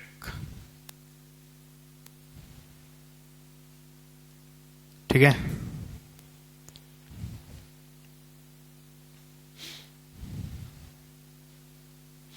फिर आप एग्जाम्पल में मुंबई डब्बा वाला ठोको, इंडियन रेलवे रिजर्वेशन सिस्टम ठोको, बैंकिंग क्लियरेंस हाउस ठोको, ठोकते ही जाओ।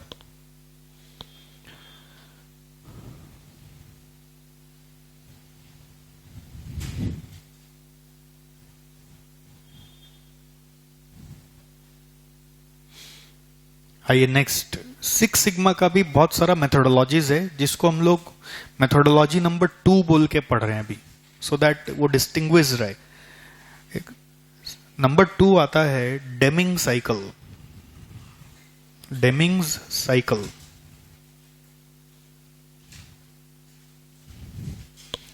डेमिंग्स cycle.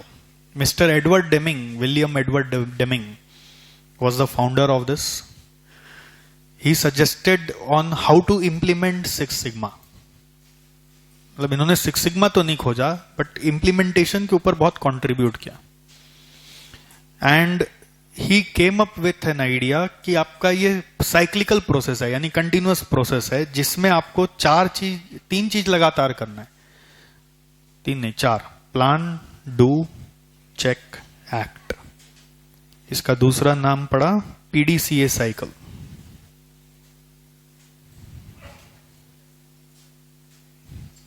Plan, do, check, act. अब प्लान करना मैंने आपको बताया टॉप लेवल का काम है। डू मीन्स उसको कैसे एग्जीक्यूट करना है और एग्जीक्यूट करवाना है मिडिल लेवल और लोअर लेवल से, सबके बारे में एक्सप्लेन करना पड़ता है। चेक करना मतलब कि जो सोचा था वो हुआ कि नहीं, मतलब वेरिएशन निकालो, वेरिएंस एनालिसिस करो।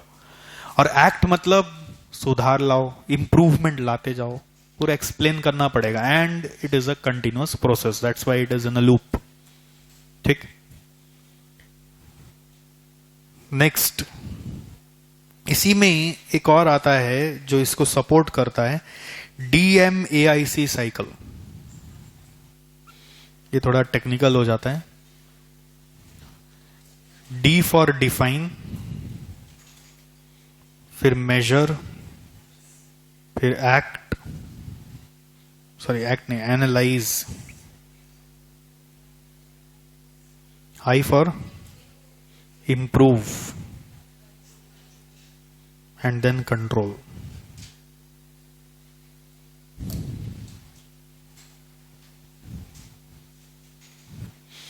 अब इसको याद रखने का एक वो था, एक्रोनिम था, dumb managers always ignore customers. Dumb managers always ignore customers. MAT में भी दिया हुआ है, पेज 321 में आप देख सकते हैं। I'll say this is say number 3.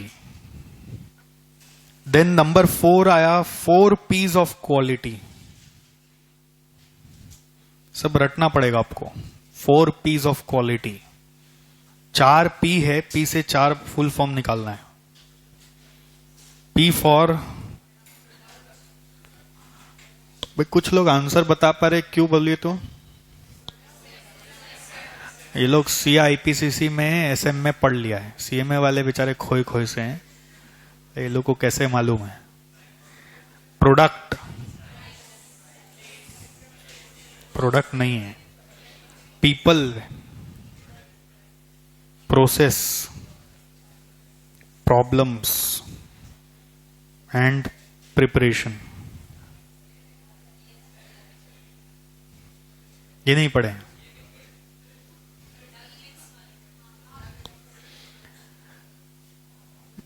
खिचड़ी बनता है ये सब में, ध्यान रखना। ये सब ऐसा चीज है कि आपको सुबह उठ के पढ़ना पड़ेगा एग्जाम का सुबह।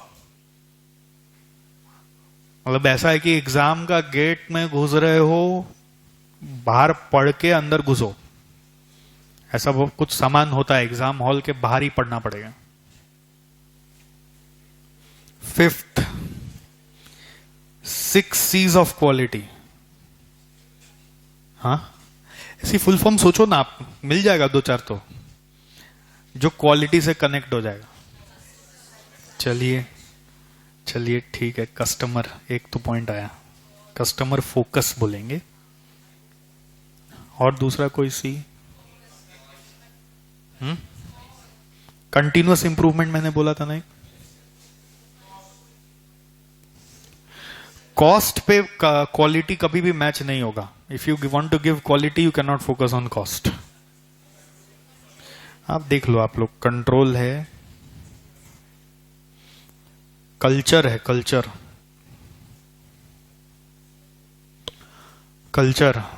कल्चर से भी क्वालिटी है। जैसे मैं आपको बताता हूं, जैसे इंडिया में आपको कोई चीज खिलाने पिलाने का देना है तो आपको स्पाइस डालना ही होगा, स्पाइस चाहिए। यहां पे मैकडोनल्ड्स का बर्गर जैसा इंडिया में मिलता है वैसा बाहर में नहीं मिलता है। शुरुआत में जब आया था ना मैकडी का बर्गर, चला नहीं था क्योंकि फीका लगता था हम लोग को, क्या है, अब थोड़ा स्वाद लगता है। लोगों ने चेंज किया इंडियन स्टैंडर्ड्स को। कल्चर, कमिटमेंट और कोऑपरेशन। थोड़ा थ्योरेटिकल है, कोई उपाय नहीं है।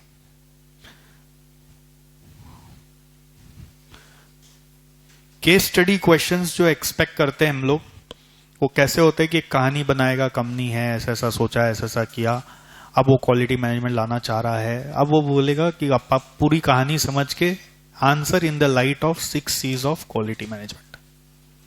तो आपको 6 C को एक्सप्लेन करना है और कंपनी के बारे में जो जो पॉइंट बताया उसमें से कुछ कुछ पॉइंट को उठा के इसमें डालना होगा। 6th, 8 dimensions of quality. ये बहुत इंपॉर्टेंट है, इसका फ्रीक्वेंसी बहुत बढ़ रहा है एग्जाम में। पुराने हो गए बाकी तो ये, लेकिन बहुत ज्यादा हॉट है अभी। 8 डायमेंशन ऑफ क्वालिटी, पेज 322 में देखिए ना, पेज 322 देखिए। पहला है परफॉर्मेंस। परफॉर्मेंस इज अबाउट जो मेन फीचर है प्रोडक्ट, या बोल सकते हैं जो मेन काम था प्रोडक्ट से, वो होना चाहिए मेन काम। अब देखिए वहां पे कीवर्ड्स को मार्क कर लीजिए। प्राइमरी ऑपरेटिंग कैरेक्टरिस्टिक, कैलकुलेटर लिया तो एडिशन, सब्ट्रैक्शन, मल्टीप्लिकेशन, डिवीजन कर पाए। जो मेन काम है वो उससे हो, प्राइमरी कैरेक्टरिस्टिक उससे होना चाहिए। फीचर्स मतलब additional, other than primary. Features मतलब other than primary. Reliability means अभी खरीदा अभी फेल नहीं होगा, इतना तो भरोसा कर सकते हैं कि घर ले जाके चालू करेंगे चालू होगा। मेरे में ये वाला फियर हमेशा रहता है। मैं अपना पर्सनल अगर परसेप्शन बताऊं, कोई भी जहां से भी चीज खरीदता हूं, मेरे को हमेशा रिलायबिलिटी क्वेश्चनेबल लगता है। हमेशा लगता है कि ये खराब हो गया। मतलब जब पहली बार मैंने अपना एक्टिवा लिया था, बैंगलोर में खरीदा था, बैंगलोर में रहता था, वहीं पे एक्टिवा खरीद लिया, तो मुझे लगा कि ये बेटा मेरे को पक्का डिफेक्टिव वाला ही दिया है। पता नहीं, वहम आ गया, क्योंकि जब पहला बार ही शुरू किया तो ऑन नहीं हुआ, क्योंकि मेरे को ऑन करना आया नहीं, वो अलग बात था, बट मन में एक वहम बैठ गया, बेटा डिफेक्टिव दे दिया मेरे को। तो इंटरेस्टिंग एक स्टोरी हुई। बैंगलोर में जो क्रॉसिंग आता है ना, 4 क्रॉसिंग्स, कभी आप बैंगलोर गए हैं या जाएंगे तो देखेंगे, बहुत बड़े बड़े ह्यूज। मतलब कलकत्ता में वैसा एक भी क्रॉसिंग नहीं होगा एवल से, एक भी क्रॉसिंग नहीं होगा जैसा बैंगलोर में मैक्सिमम क्रॉसिंग्स है। मतलब आपको एक यहां से वहां जाने के लिए शायद एक आधा किलोमीटर डिस्टेंस चलना पड़ेगा, इस तरह से उस तरफ ह्यूज। मतलब आपको लग रहा है इतना सारा गाड़ी एक साथ आके यहाँ पे इकट्ठा हो रहा है। तो ऐसे एक बड़े क्रॉसिंग पे रेड सिग्नल जस्ट हुआ और मेरा स्कूटर एकदम आगे में। तो अब पता है यहां तो 5 मिनट वेट करना होगा, तो सब बंद करके आराम से बैठ गए। 5 मिनट वेट करना है। अब अचानक घूम के देखे बगल में, 5 मिनट अब बैठना है गाड़ी में, कहीं पे भी रेस्ट करना है, अभी मालूम है 5 मिनट कुछ नहीं, तो दिमाग कहीं और चला गया। वापस आया तो देखा अब ग्रीन होने जा रहा है। इधर देखे बड़ा बड़ा वोल्वो बस, इधर देखे बड़ा बड़ा वोल्वो बस, पीछे देख रहे बड़ा बड़ा वोल्वो बस, और स्कूटर चलाने वाला आदमी इनके सामने कहां खड़ा हो। क्या हालत खराब हुआ, नर्वस हो गया एकदम कि आ रहा वोल्वो बस आ रहा, हॉर्न तो मारे, कोई अलर्ट भी नहीं किया, और बड़ा बड़ा बस वाला भी आके वो लोग भी बैठा हुआ है।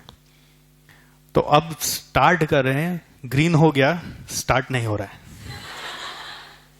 और ये लोग हॉर्न पे हॉर्न, पै पै पै पै पै पै। इधर देख रहा हूं स्टार्ट नहीं हो रहा है, स्टार्ट नहीं हो रहा है, मैं क्या करूं, स्टार्ट नहीं हो रहा है, वो हॉर्न पे हॉर्न मारे जा रहे हैं, निकलो यहां से। अब मैं डर गया इतना ज्यादा कि उतर के स्कूटर को पैदल चलाने लगे। क्या करें, मतलब रुको, खराब हो गया ये, गया। और वो नया ही था, 2 दिन हुआ था, मतलब गया ये। मेरे को उसी दिन वहम बैठ गया था एक डिफेक्टिव पीस है, और ऐसा समय पे धोखा दिया, मैं सोच ही नहीं पाया। तो अब क्या करूं, चला के खींच खींच के वहां तक पार कराया, अब चला नहीं जा रहा है, धूप भरी धूप। स्टैंड किया, और उस समय स्टैंड भी डबल स्टैंड करना नहीं आता था। स्कूटर जिनका पास है उनको पता होगा, डबल स्टैंड शुरुआत में बहुत मुश्किल होता है। साइड वाला स्टैंड किया, अब किसी को जानते भी नहीं जो मदद कर देगा, नया शहर, कोई फैमिली मेंबर तो है नहीं, किसको फोन करे समझ में नहीं आ रहा है। तो बैठ के सोच रहा हूं, जैसे वहां पे बैंगलोर में, यहाँ पे जस्ट डायल पहले चालू ही हुआ था, उसमें बैंगलोर में ना एक हॉट नंबर है बैंगलोर ड्रीम्स का, जिसमें आपको किसी भी तरह का तकलीफ हो रहा हो सपोर्ट मिल जाता है। मतलब वहां पे एक नंबर डायल करिए, आप बोलिए हमको मेरे ब्रेकडाउन सर्विस चाहिए, यहाँ पर मैं खड़ा हूं, तो एक कॉन्टैक्ट नंबर देगा, उससे जाके आप बात कर लीजिए, तो आपका कुछ सुविधा जनरेट करेंगे। तो मैं बेंगलोर ड्रीम्स का नंबर खोज रहा था कि इसको मिलाते, अब कोई उपाय नहीं है। स्टैंड पे बैठे बैठे फोन में नंबर खोज रहे हैं, फिर हम बोले देख नंबर तो नहीं मिल रहा है, अभी थोड़ा सा और साइड करके सोचते क्या करना है। अब थोड़ा सा साइड करने के लिए चाबी घुमाया, स्टार्ट किया, स्टार्ट हो गया। ये कैसे स्टार्ट हो गया? तो फिर क्लिक किया कि जब मैं वहां पे दूसरी दुनिया में चला गया था, चाबी बंद कर दिया था। अब वो लोग हॉर्न मारना शुरू किए, तो मैं स्टार्ट कर रहा हूं, स्टार्ट ही नहीं हो रहा है। बिना चाबी घुमाए स्टार्ट होगा कैसे? मेरे को लग रहा खराब हो गया, मेरे को खराब चीज चिपका दिया है लोग। चाबी घुमाए स्टार्ट हो गया, मैं चालू कर। तो रिलायबिलिटी वाला मतलब मेरे मन में हमेशा डर रहता है।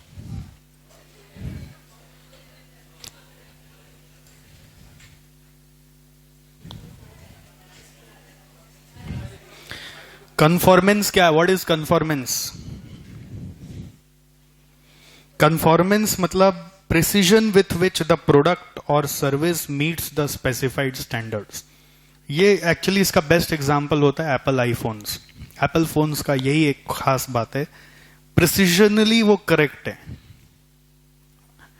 आप अगर YouTube में खोजेंगे ना, तो 6 सिग्मा पर स्टीव जॉब्स जो एप्पल के फाउंडर थे, उनका भी इंटरव्यूज है, जिसमें वो बता रहे कि एप्पल में उन्होंने क्या क्या 6 सिग्मा फीचर्स को इंप्लीमेंट किए। तो ये कन्फॉर्मेंस वगैरह जो होता है कि मतलब जैसे प्रिसीजन, एप्पल का फोन में देखना टच बहुत प्रिसाइजली काम करता है। वैसे सैमसंग अब जो फोन्स ला रहा है उसमें बहुत अच्छा कर रहा है, और बाकी touch phones I don't believe कि वो उतना प्रिसीजन से काम करते हैं। वो शुरुआत में काम करते हैं, थोड़े दिन बाद हिल जाते हैं, वैसा होता है। जैसे मैं लैपटॉप यूज कर रहा हूँ एचपी का, I am not happy with its precision. मुझे कई बार बीच बीच में देखना ऑब्स्ट्रक्शन होता है टच में, तो वो क्या है, कन्फॉर्मेंस मिसिंग है यहाँ पर। अदरवाइज ये प्रोडक्ट का शायद प्राइस भी इसीलिए रीजनेबल है। अभी यही कन्फॉर्मेंस पे लोग काम करते तो इसका प्राइस शायद दुगना हो जाता। Durability, you all understand, that's the longevity. Serviceability, I have already shared with you that if it breaks down, how fast it can be put to service. Aesthetics is about looks and perceived quality is, जैसे कि आप किसी भी चीज को जब खरीदते हो तो आप अपने नजर से देखते हो कि इसमें ये चीज है कि नहीं है, तो वो परसेप्शन क्लियर होना चाहिए और वो अचीव होना चाहिए। आज मैं कोई चीज बेच रहा हूं तो परसेप्शन सामने वाले का तैयार कर रहा हूं कि इस चीज में ये मिलेगा, तो मुझे अपना प्रोडक्ट इस तरह से बनाना है कि उसमें वाकई में वो चीज मिले। तो that's about 8 dimensions of quality. इसके ऊपर एग्जाम के क्वेश्चंस आते हैं, जैसे कि पेज 324 में आइए, पेज 324 में आइए। कैसा क्वेश्चन आ रहा है देखो। Question number 1, quality products can be determined by using a few of the dimensions of quality. You have to identify the following under appropriate dimension. Question में आपको कुछ points दे रहा है जिससे आपको applicable dimension बताना है, जैसे conformance of consistency of performance over time. Where will it go? वैसे solution नीचे है, आप मत देखिए।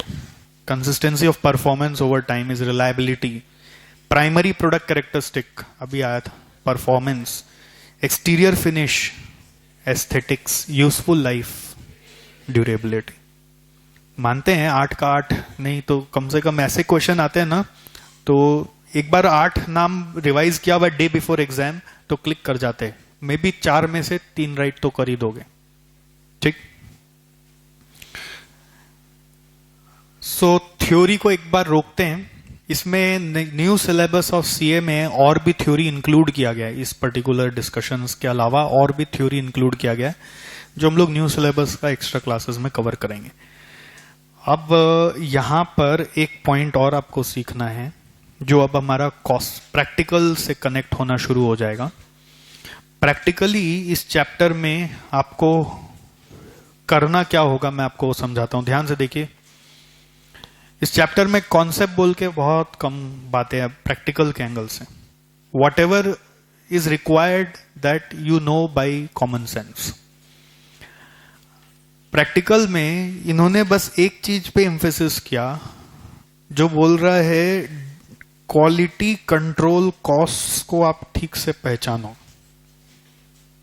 क्वालिटी कंट्रोल कॉस्ट, उसको ठीक से पहचानो कि कौन सा कॉस्ट शीट के आइटम्स में से या कॉस्ट के लिस्ट में से कौन कौन सा आइटम क्वालिटी रिलेटेड कॉस्ट है, उसको पहचानना सीखना है. और दूसरा, आपको इवैल्यूएट करना होगा कि क्वालिटी प्रोग्राम वर्थवाइल होगा कि नहीं होगा. Quality management program, evaluation of quality management program. And evaluation is a simple process. It is just whether you are getting incremental profit or not that you have to check. Extra फायदा हो रहा है तो करेंगे, नहीं तो नहीं करेंगे. बस इतना ही ज्ञान है मेरे पास, और कुछ भी देने को नहीं है. क्वेश्चन पढ़ेंगे, उसमें यही सोचना है कि क्वालिटी प्रोग्राम में होने क्या वाला है. कुछ क्वालिटी रिलेटेड कॉस्ट इनकर होंगे तो कुछ बेनिफिट्स आएंगे, तो वो बेनिफिट और कॉस्ट को समझ के आपको इंक्रीमेंटल प्रेजेंटेशन करने. ओके, तो पहला पॉइंट में आ जाता है क्वालिटी कंट्रोल कॉस्ट क्या होता है. क्वालिटी कंट्रोल कॉस्ट, अब इस टर्म को भी किसी स्कॉलर ने ही कॉइन किया. स्कॉलर का नाम है मिस्टर जोसेफ जूरन. चूरन खाते हैं ना, चूरन नहीं है, जूरन है. जूरन, दही में हम लोग जोरन देते हैं, घर में दूध में जोरन डालते हैं तो दही बन जाता है. जोसेफ जूरन.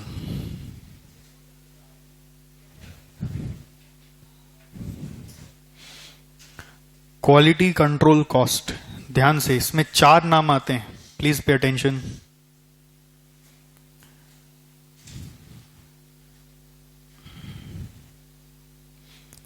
सबसे पहला जो पुराने जमाने से चला आ रहा है उसका नाम है इंटरनल फेलियर कॉस्ट.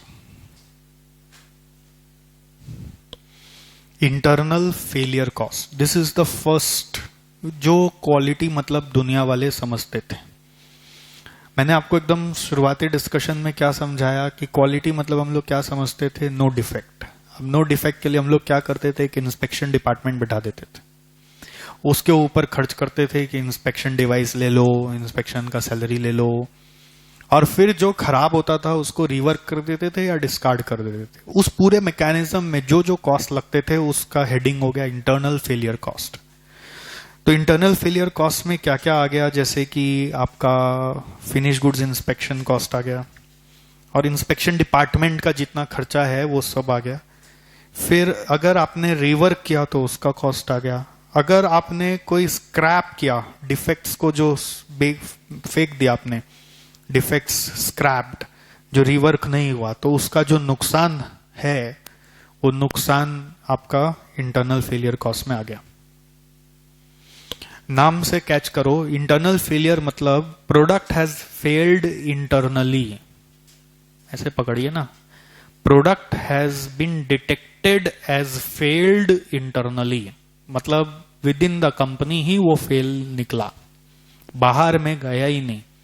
तो within the company fail निकला तो किसी ने खोजा, उसका खर्चा, और फिर उसको सुधारा गया तो उसका खर्चा, और फिर उसको सुधारा नहीं गया, फेंक दिया गया, हटा दिया गया, तो उसका खर्चा.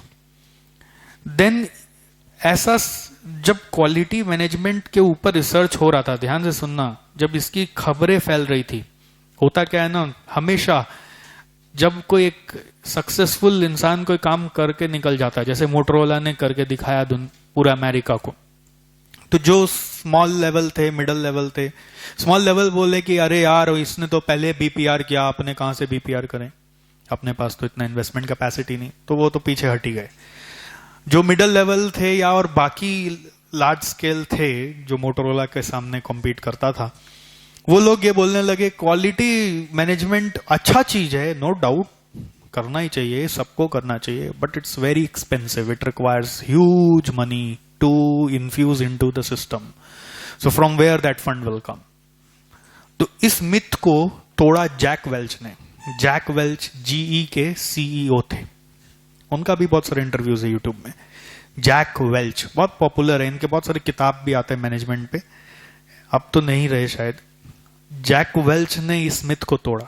उन्होंने एकदम क्लियर कट बात कही अपने यहाँ पे इम्प्लीमेंट करके कि क्वालिटी प्रोग्राम इज फ्री। कैसे? देखिए, अगर आप क्वालिटी प्रोग्राम इंप्लीमेंट नहीं करते हैं तो you will have to accept कि आपका इंटरनल फेलियर कॉस्ट लगेगा।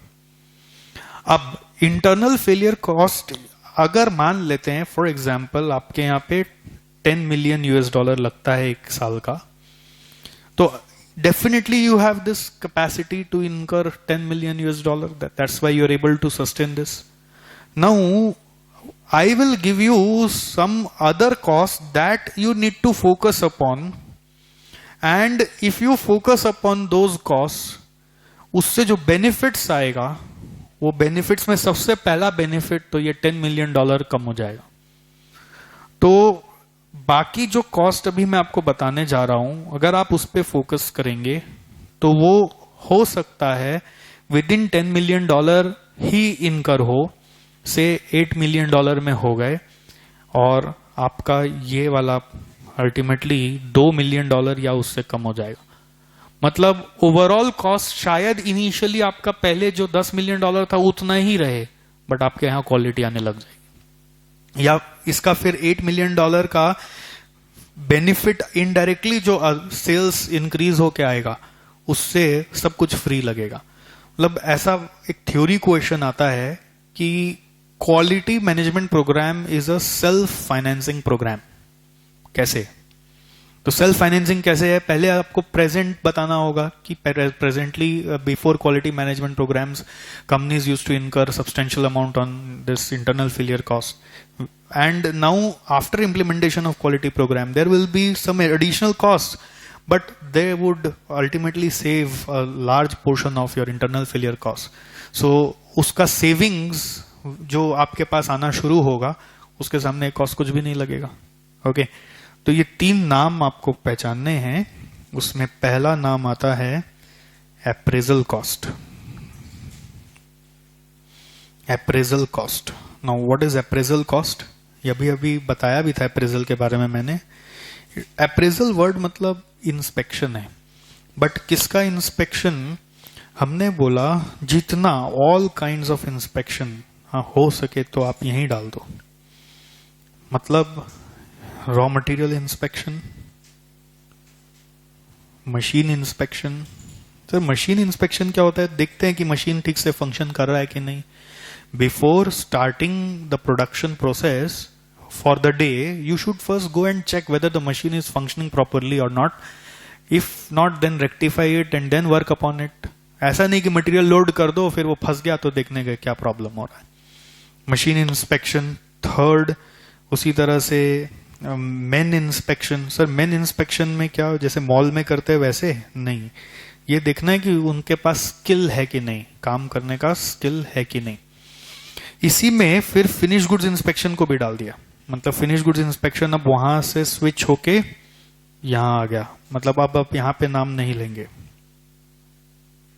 जब आपका अप्रेजल कॉस्ट टर्म बन गया तो बोला कि जितना इंस्पेक्शन है सब यहां पे ही कंसिडर किया जाए, all sorts of inspection cost. ठीक, नेक्स्ट अप्रेजल कॉस्ट के बाद आया prevention cost. Prevention cost means ये बीपीआर से सपोर्ट करता है, बट बीपीआर नहीं है। BPR is a capital expenditure, ये prevention cost is a recurring expenditure. जैसे प्रिवेंशन कॉस्ट में आ गया आपका एनुअल मेंटेनेंस, एएमसी, ये प्रिवेंशन है। रूटीन मेंटेनेंस बोलते हैं इसको। Annual maintenance is also called as routine maintenance, कि खराब हो चाहे नहीं हो, सर्विस वाला आएगा अपना चेक करके सब जाएगा। दूसरा पीरियोडिक ट्रेनिंग टू वर्कर्स, हाँ जी, training to your employees, employ training, that is prevention. कि कल को कुछ और बड़ा काम अपने हाथ में आने वाला हो तो उस समय अपने आप को कैसे संभालना है। एक काम करने के बाद अपनी गलतियों से खुद सीखो। जापानीज लोगों में एक बहुत अच्छा कल्चर रहा है, आज भी है, जिसको आज हम लोग इंडिया में भी कभी कभी यूज करते हैं, वो कल्चर क्या है, बहुत ज्यादा बात हो रहा है, वो कल्चर क्या है, इट इज, वो लोग ज्यादा कैपिटल लेके कभी चले नहीं, जापान में कभी उतना फंडिंग था नहीं, उन लोगों में सेल्फ डिसिप्लिन हमेशा बहुत ज्यादा रहा है, इसलिए जापान सक्सेसफुल होता गया। तो उनके एम्प्लॉयर्स ने एक सिस्टम बनाया कि जैसे ही देखा कि काम नहीं है हाथ में, अब खाली है, तो बैठ जाओ सब एक ग्रुप में, सर्कल बनाओ, एक जन अपना समस्या बताओ कि क्या एक्सपीरियंस कर रहे हो तुम, क्या प्रॉब्लम हो रहा है, और दूसरों को बोलो सॉल्व करने के लिए। या फिर कोई सीनियर है जो उस पोजीशन पे कभी काम किया, तो वो खुद ब खुद आके अपने जूनियर को सिखा दे। ऑफिस में भी होता है ना कभी कभी ऐसा, डिस्कशन के लिए बुलाते हैं ना, वैसा ही सिस्टम। इस सिस्टम का टेक्निकल नाम पड़ा क्वालिटी सर्कल। सर्कल में बैठे हैं सारे एम्प्लॉयज। सर सर्कल में क्यों बैठे हैं? एक दूसरे को फेस कर पाए, सब एक दूसरे को देख पाए, सर्कल का एडवांटेज ये। तो सर्कल में बैठे सब एक दूसरे को अंडरस्टैंड कर पाए, बात कर पाए, कम्युनिकेट कर पाए, और they are discussing about the quality problems और quality improvements. Such training system was named as quality circles. अब इस सर्कल में भी अलग अलग लेवल है, मतलब yellow belt, green belt, black belt, मतलब जो स्पेसिफिक लेवल्स ऑफ क्वालिटी पे बात करता है। एनीवेज उतना डेप्थ में जाना नहीं, बस एक एग्जांपल था। प्रिवेंशन कॉस्ट का एक तरीका है क्वालिटी सर्कल्स, यानी ट्रेनिंग, पीरियोडिक ट्रेनिंग। जैसे एक और, replacement of your fixed assets on end of their useful life, on expiry of useful life. आप लोग अकाउंट्स में देखते हो ना, डेप्रिसिएशन प्रोवाइड करते हैं ना, आप कैसे प्रोवाइड करते हैं? एस्टिमेटेड यूजफुल लाइफ के ऊपर। बट ये भी आपने कभी नोटिस किया है क्या, उस यूजफुल लाइफ का खत्म होने के बाद हम लोग कभी एसेट चेंज नहीं करते हैं, पड़ा रहता है बुक्स में, भले ही वो हट गया, खराब थोड़ी हुआ, चल रहा है ना, जब तक चल रहा है चलाओ, यही सिस्टम है हमारा। तो जब तक चल रहा है चलाओ वाला सिस्टम में आप आ जाते हो जब, तो आप प्रिवेंशन पे ध्यान नहीं दे रहे हो, क्योंकि जब वो खराब होगा वो बहुत समय बर्बाद करेगा। तो द आइडिया इज समय बर्बाद ना करें, यूजफुल लाइफ खत्म, डेप्रिसिएशन हो गया, बुक्स में वो जीरो हो गया। डेप्रिसिएशन का जो असली ऑब्जेक्टिव था कि रुपया सेट असाइड करते रहिए पीएल से निकाल निकाल के, जो आप करते नहीं, आप वर्किंग कैपिटल में घुमाते रहते हैं। आप अगर उस रुपया को सेट असाइड किए, यूजफुल लाइफ खत्म हो गया, तो आप नया एसेट ले आइए। Okay, that's prevention.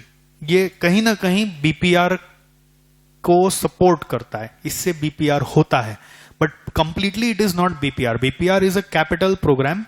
ये हमारा रेवेन्यू एक्सपेंडिचर का पढ़ाई चल रहा है, जो आपको रेकरिंगली करते रहना पड़ता है। प्रिवेंशन कॉस्ट के बाद एक लास्ट आ रहा है एक्सटर्नल फेलियर कॉस्ट। नाम से कुछ क्लिक कर रहा है? हाँ, आउटसाइड कंपनी वो फेल कर गया, मतलब कब फेल किया? सेल होने के बाद। सेल होने के बाद, सेल होने पे ही हम डिस्पैच करते हैं। सो इसको हम लोग बोल सकते हैं आफ्टर सेल सर्विस। जितने भी आफ्टर सेल सर्विस कॉन्ट्रैक्ट्स होंगे वो इधर आ जाएंगे। आफ्टर सेल सर्विस से रिलेटेड जो भी कॉस्ट कंपनी इनकर कर रहा है।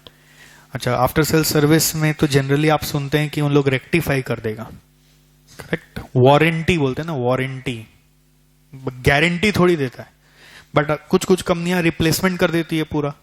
तो उसमें अगर रिप्लेसमेंट हुआ, जैसे प्रोडक्ट रिप्लेसमेंट अंडर वारंटी, जिसको हम लोग बुलाते हैं वारंटी रिप्लेसमेंट, वो यहां पे ही आएगा, वारंटी रिप्लेसमेंट।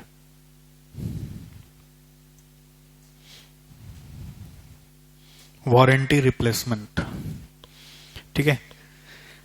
ये चार नाम एकदम मुंह जबानी याद होना चाहिए: internal failure, appraisal, prevention and external failure. Exam में इससे जुड़े हुए कैसे क्वेश्चन आते हैं, पेज 324 में आइए, फटाफट वहीं पे करा जा सकता है, या कॉपी में आप लिख सकते हैं।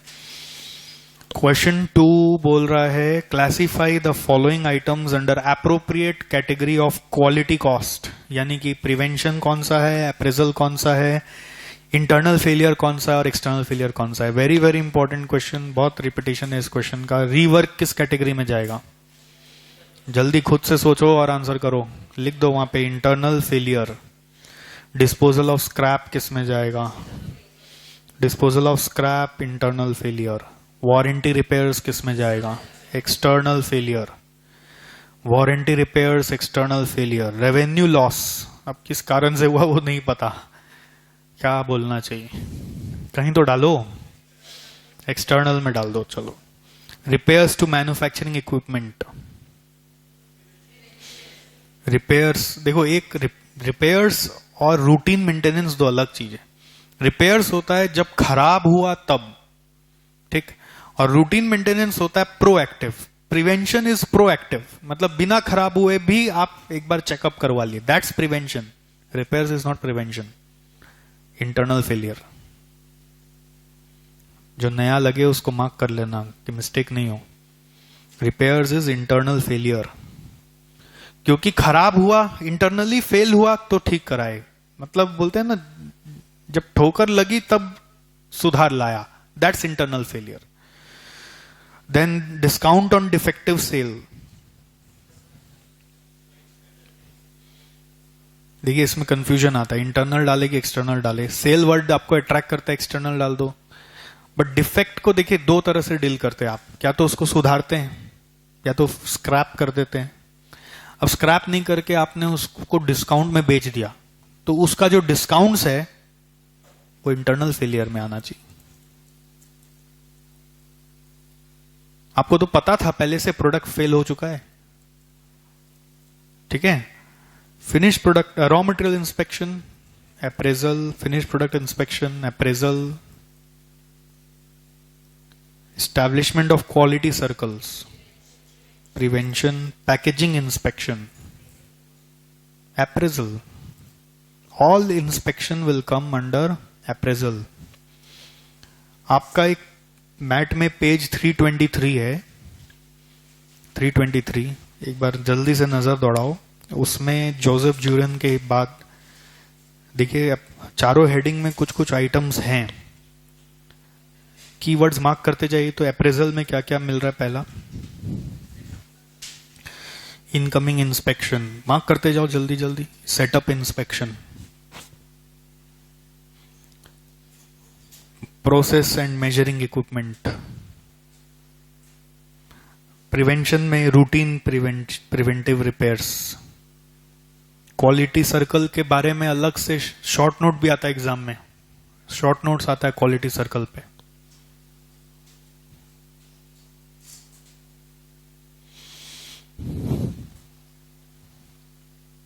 Building of quality into design and manufacturing process, ये बीपीआर के बारे में बात कर रहा है कि इस तरह का प्रोसेस वगैरह आप बनाइए कि आपका क्वालिटी ऑटोमेटिकली निकल के आए। Building of quality into the design and manufacturing process, design भी ऐसा बनाओ और प्रोसेस इस तरह से डिजाइन तैयार करो कि वो सारे पैरामीटर्स ऑफ क्वालिटी को कवर करे। इंटरनल फेलियर में स्क्रैप का कॉस्ट, रीवर्क का cost, manufacturing and process engineering required to correct, ये मार्क करना, to correct the failed process, वही रिपेयर्स जिसको आप बोल रहे थे, to correct the failed process, लिख दो एग्जाम ब्रैकेट में repairs. It is contended that in many companies the costs of internal failure are so great that a total quality program can be funded entirely from the savings that are made from it. Hence the expression quality is free. External failure में क्या क्या है? Marketing cost associated with failed products and loss of customer goodwill. जैसे इस point को अगर emphasise करें तो वो जो था ना डिस्काउंट ऑन डिफेक्टिव सेल, तो वो हो सकता है एक्सटर्नल फेलियर में भी कैटेगराइज कर सकते हैं आप। एक दो आइटम ऐसे निकल जाते हैं कभी कभी कि वो इधर उधर दोनों में जा सकता है। और ये मेरा एग्जाम्पल खोज के निकाला हुआ है, आप ये मत सोचना कि ये जोसेफ ज्यूरन बोल के गया है। जोसेफ ज्यूरन ने 4 नाम कॉइन किया, ठीक है। ये सब एग्जाम्पल अपने खोज खोज के बनाए कि आपका रीडिंग के लिए कुछ सामान रहे, ठीक है। मैन्युफैक्चरिंग और process engineering cost relating to failed products externally, compensation और replacement of units return by customer, उनका रिपेयर कॉस्ट मतलब वही repair cost after sale service लिखे वहां ब्रैकेट में, ये रिपेयर कॉस्ट ये नहीं समझना कि इंटरनली फेल हो गया था, ब्रैकेट में लिखना after sales. Travel cost to visit sites with faulty products. आपका होमवर्क है question number 3,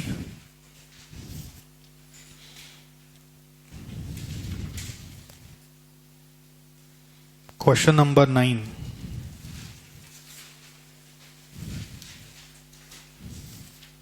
three and 9, class work section से homework is your question 3 and 9। TQM जारी रहेगा अगला दिन।